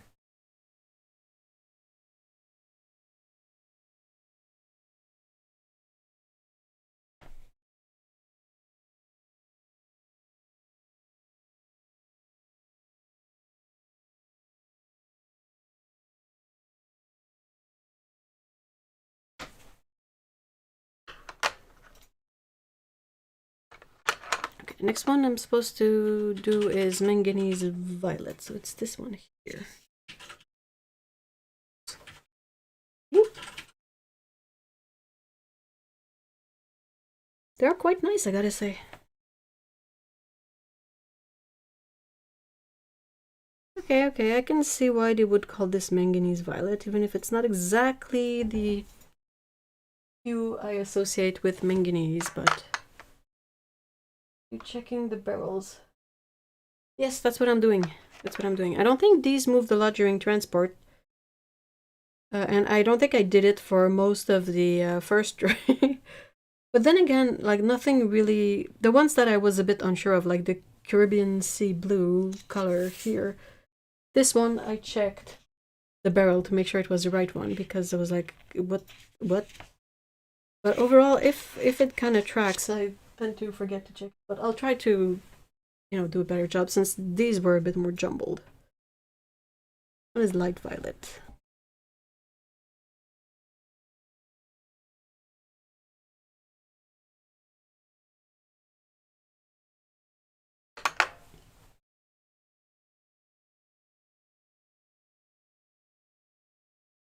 Yeah, the magenta, the light magenta is not very light magenta-y. It's a, you know, it's a, if you have a really strong mass tone of that PR 122 magenta kind of deal. Or perhaps quinacridone violet diluted.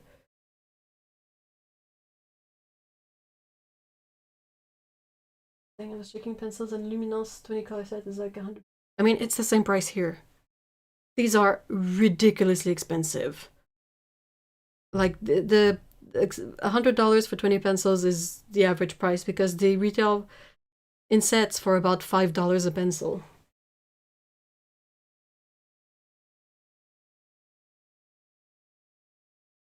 It's just ludicrous. Oops, too far out.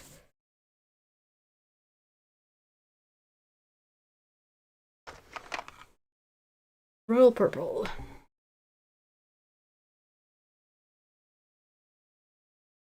Like to be fair, you know, this is like the most young brands from China and all of that. So sometimes you don't really know what to expect, but I give them credit. So far, I think that has been very consistent with Woomer, but they tend to have light fastness ratings that make sense. Like the light magenta here and the violet pink, they have a, you know, just a light fast rating. It's 3. So the lowest rating they gave on this sheet went to the colors that it makes sense that they would be less light fast. So in that sort of aspect, I think that's decent.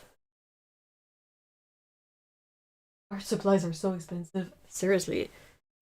And you know, artists, they make so much money from it. It's quite fortunate that watercolor is so like long-lasting. Because yeah, it's expensive like everything else, but at least you don't go through it too fast. Today the S5 ml. Well, that's not too bad. As a kid, we didn't know. Magneto. One corrected me. I finally learned to.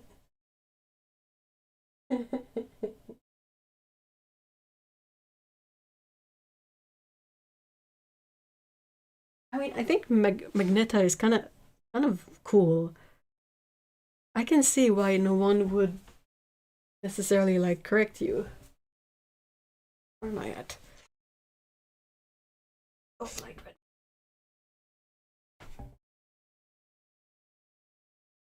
And then we're switching to like the greens and the yellows. It's A very interesting color order in here. But this one looks amazingly too bright. And if I have to buy something from Caturdays, it will be new colors too. At least it will be 40 colors for that price.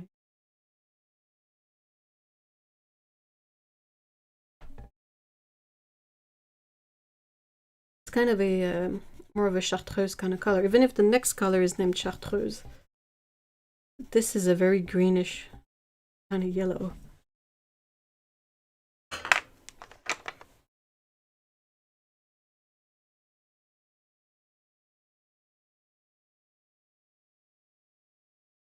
I'm kind of glad I'm over markers and watercolor pencils because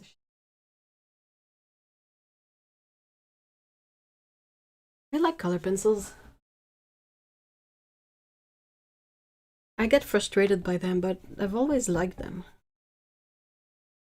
I miss the school era where you would, like, sometimes, if you were lucky, on your list of supplies to get for the school year, they would put like a full box of colored pencils. And back then, so a bajillion years ago, they were still awesome. Like over here, the Prismacolor sets, they were made by Beryl, and they were still made in Canada. And they were great. Nowadays, when I look like at the sets that are displayed when it's back to school, stuff that's out in stores, like I kind of get depressed looking at the the color sets because I'm like, oh, they don't look like they would be good pencils.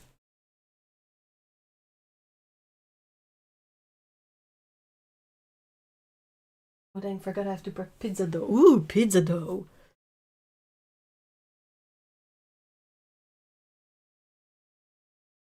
Everyone was secretly like, the fuck is... Nah. I think people just rolled with it. This one is light aqua and very... I don't know what's light about it, but it certainly is aqua. Funnily enough, I've noticed that for color pencils in English, the names often have pale or light, and it doesn't really work in French because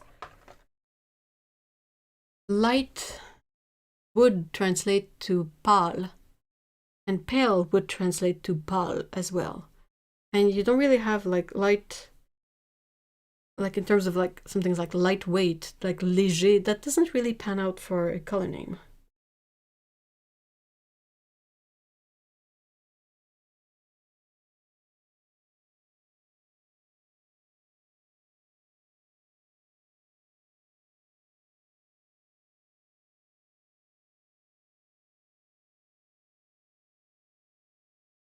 This one is light green. Am I somewhat visible?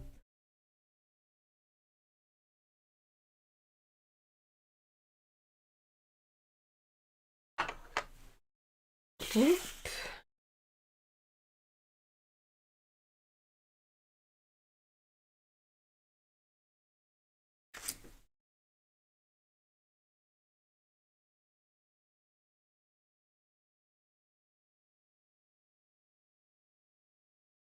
Homemade pizza sounds great. This one is leaf green. I love how there's, okay, mind you, there's a bajillion colors of leaves out there, but so far every color I've seen that is named leaf green is not a color I would think of when I picture the green of a leaf. Whether it's the Holbein paint or the pencils or whatever.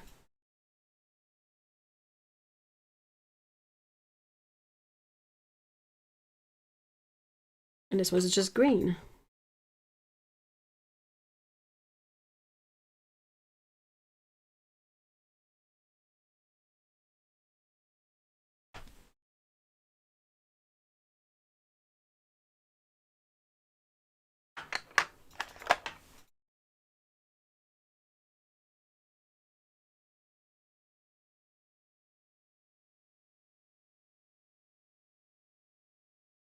I was working with color pencils during the members only live stream this week over watercolor, and it was a really interesting exercise. I had not done that in a really long time.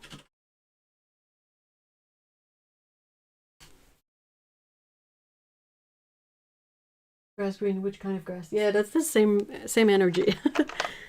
And yet the thing that I noticed about using color pencils over watercolor is, well, the watercolor gives you a really nice, even, like, full background color. So that's really cool. And I was using hot press paper too, so worth mentioning.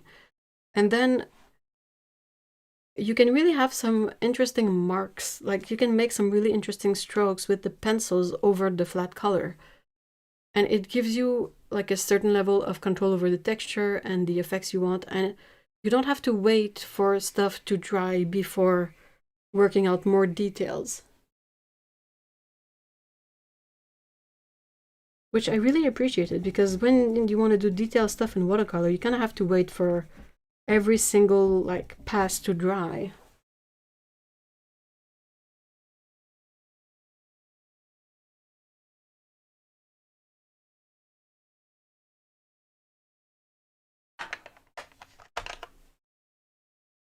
One is juniper green. Oh, I love juniper.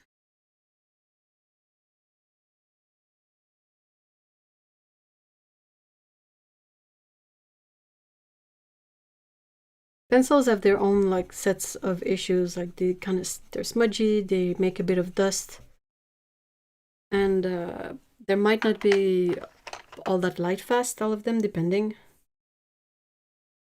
But they work really well, I feel, with mediums like markers, like alcohol markers or watercolor, because both of those will give you a very flat background color. And in a way, it's like using the pencils, which are a bit less precise and smooth, but over all kinds of colored backgrounds.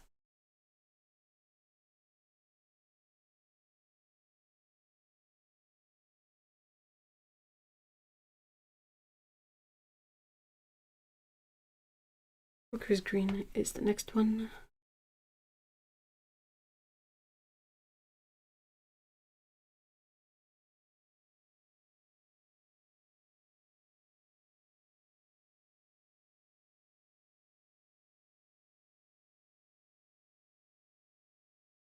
I used pencils back then, the directional of those.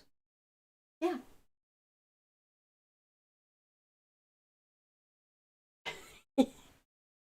Yeah, and unless you use the smoothest of paper, you're always gonna get that texture in there.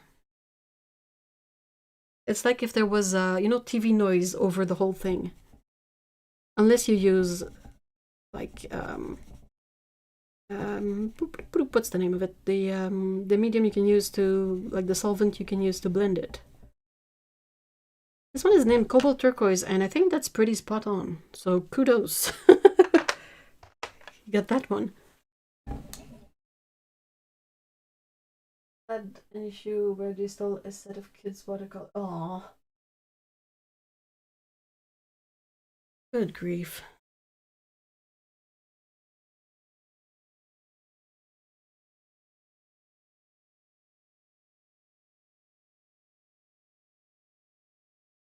And this deep cobalt green color is indeed quite close to cobalt green, so... Okay, the next one I'm very puzzled about, because this one is named Green Gold.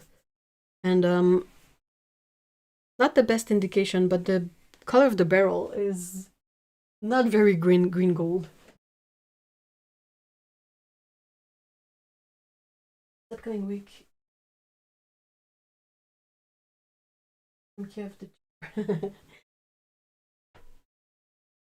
Makes sense.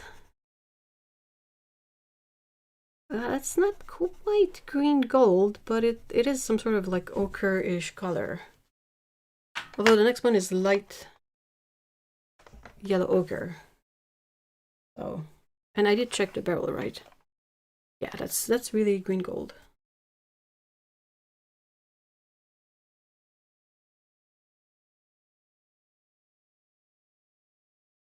No phthalo green color. I mean, the turquoise green here, you can see, here is not named phthalo green, but it is phthalo greenish.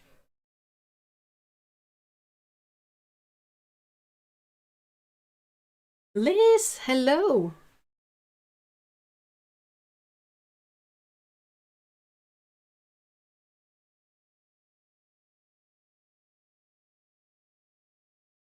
Oh, looks like baby poop.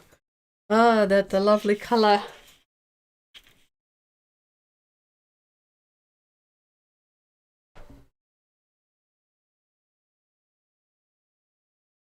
Light yellow ochre. If you say so.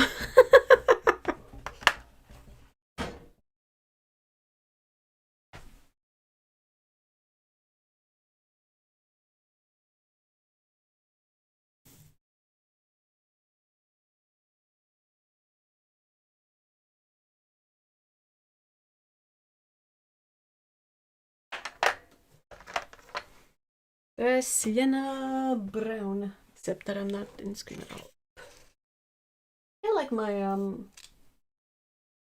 thing has moved. Oh no, okay, it has not.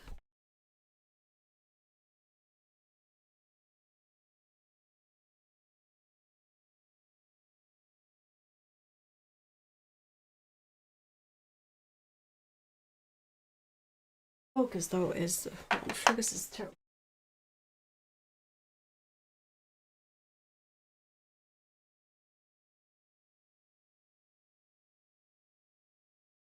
Thank you. Why is it so hard to focus on it?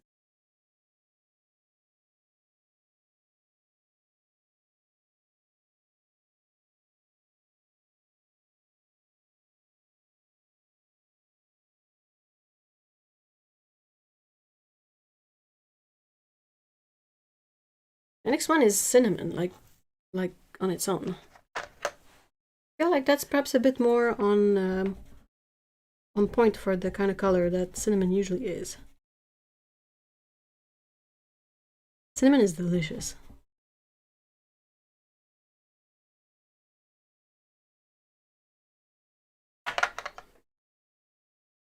That's the last row. I'll try to go through it somewhat quickly.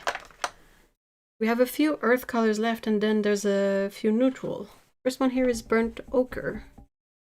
Burnt ochre. We don't see that anywhere in watercolor, do we?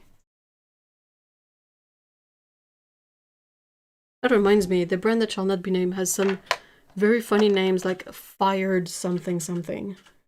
And I'm like, what? You mean burnt? Is burnt umber. I think like if we compare it to the usual hues we get for watercolor, the burnt ochre is actually more of a burnt umber kind of color, and then this burnt umber is more of a sepia kind of color. But, you know, just color names. Not all that important.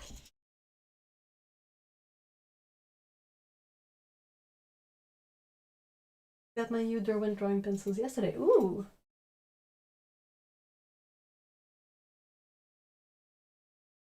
Baked ochre would have my silver.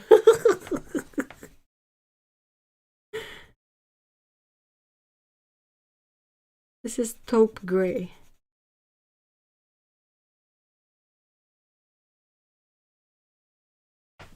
Toasted.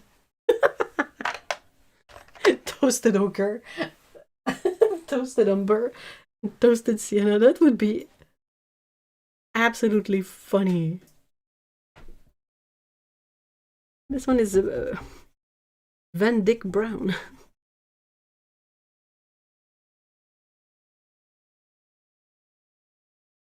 Overall, I think that, like, at a glance, it is a really, really nice selection of colors, but as with most color sets that probably get translated or something in there, there's always some weird discrepancies with the names. And that's not just like the newer brands from China. Like some of the Holbein names that have been translated for the Rodori gouache is just like, I'm sorry, what now? What color? Hey, cadet blue. That's a Crayola crayon color.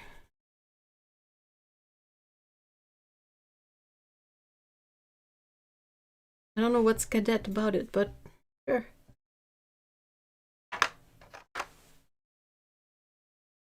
Torched. What about scorched?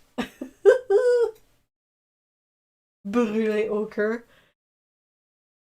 Crème brûlée would be a great name for a color.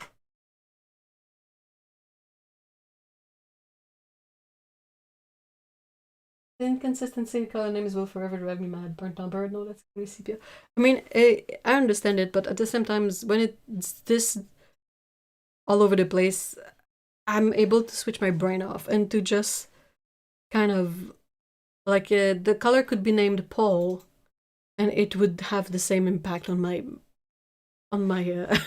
energy. I switch it off because otherwise it's just too infuriating. Old gray 4.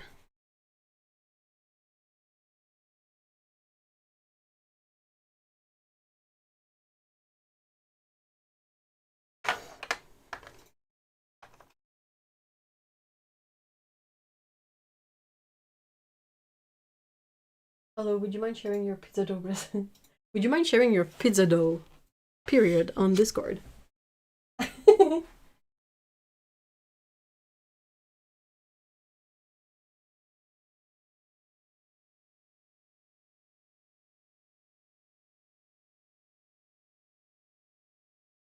I think of cadet, I think of the green camel. I mean, me too, mostly, but I've noticed recently whilst watching the crayons from Crayola that they have a cadet blue color, and it's a very similar kind of grayish blue color, so I don't know what's the story behind it. Are we doing the thing where the like cold gray 3 is darker than cold gray 4? Because that's gonna get confusing quickly. This is walnut brown, so that's not the one that I need right now. This is warm gray 3. This is city gray. Torch is funny. Paul. Torched Paul. Color slightly toasted and green. Coloring. I mean, Sennelier did that. Sennelier has what? Brown green and brown pink. And I think brown pink is like a green color, something weird like that. Hard.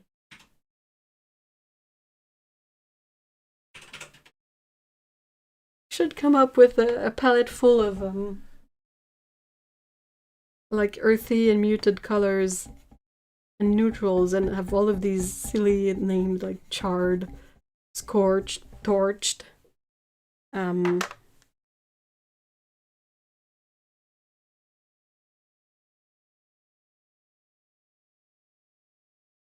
City gray.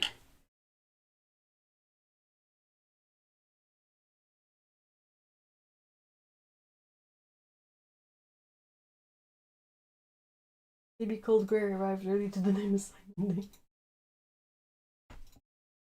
Just that usually with like alcohol markers, from my personal experience, like cold gray 1 is gonna be a very, very light gray, and then cold gray 9 is gonna be almost black. So the fact that it's kind of the opposite here is a bit counter to the experience I have of this stuff, but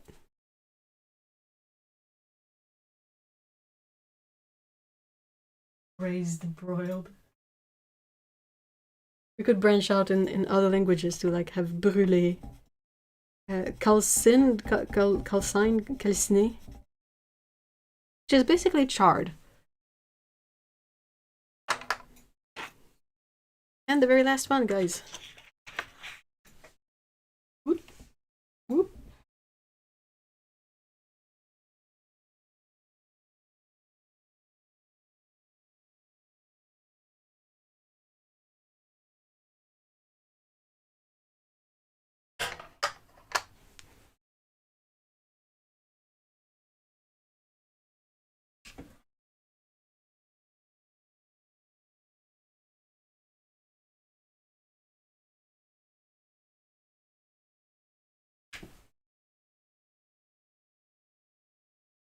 And that's not very pretty.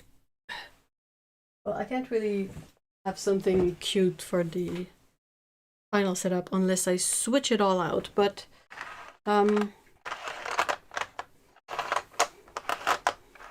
that's it for the pencils.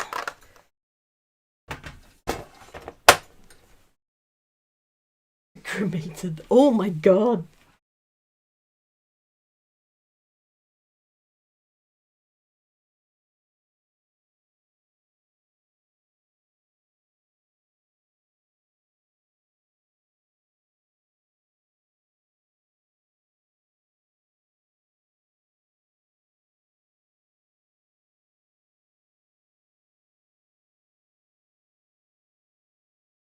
Yeah. Hold on, give me a sec. I want to try something.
Right, I'm back. I was trying to set it so that I could show the swatches and perhaps it would be a bit more like accurate in terms of colors.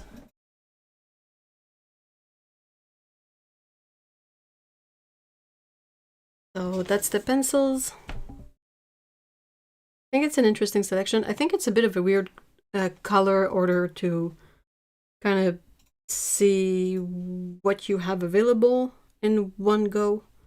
I feel like the fact that it's not a smooth gradation from like the whole spectrum kind of a bit jarring. And then this is the watercolor swatches. So aside from these two, which ended up being the same color, that's what I have on that palette. I will think of something for that because there's really no need to have these two on the palette at the same time. Oh, there was waiting music. Oops.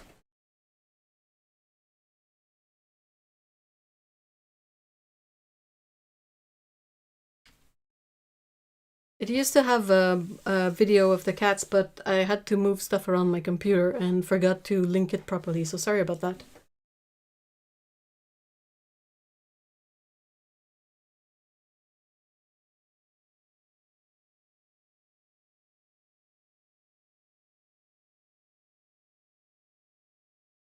Yes, I think that's about it for today, unless you guys have some last minute question.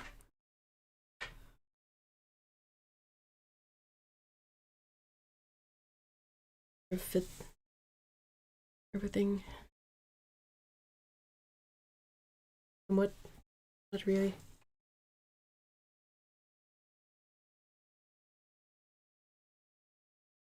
So yes, I think that's about it for today. Thank you so much, guys, for being here for this swatching session. I hope that was somewhat enjoyable.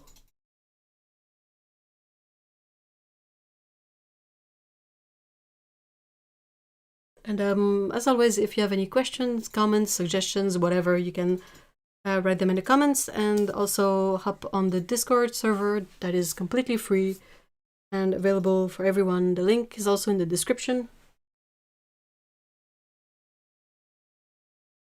And what else? Well, I hope you have a good rest of your day, night, or weekend.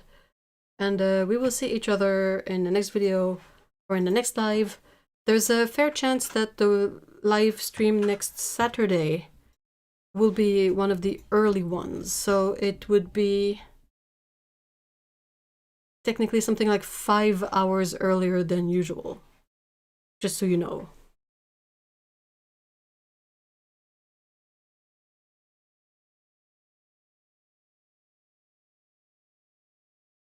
So yeah, I will know for sure during the week, but there's a very fair chance that that's going to be the case. So, yep. See ya then, and don't forget to take cake and to have a great weekend. See ya soon. Bye bye.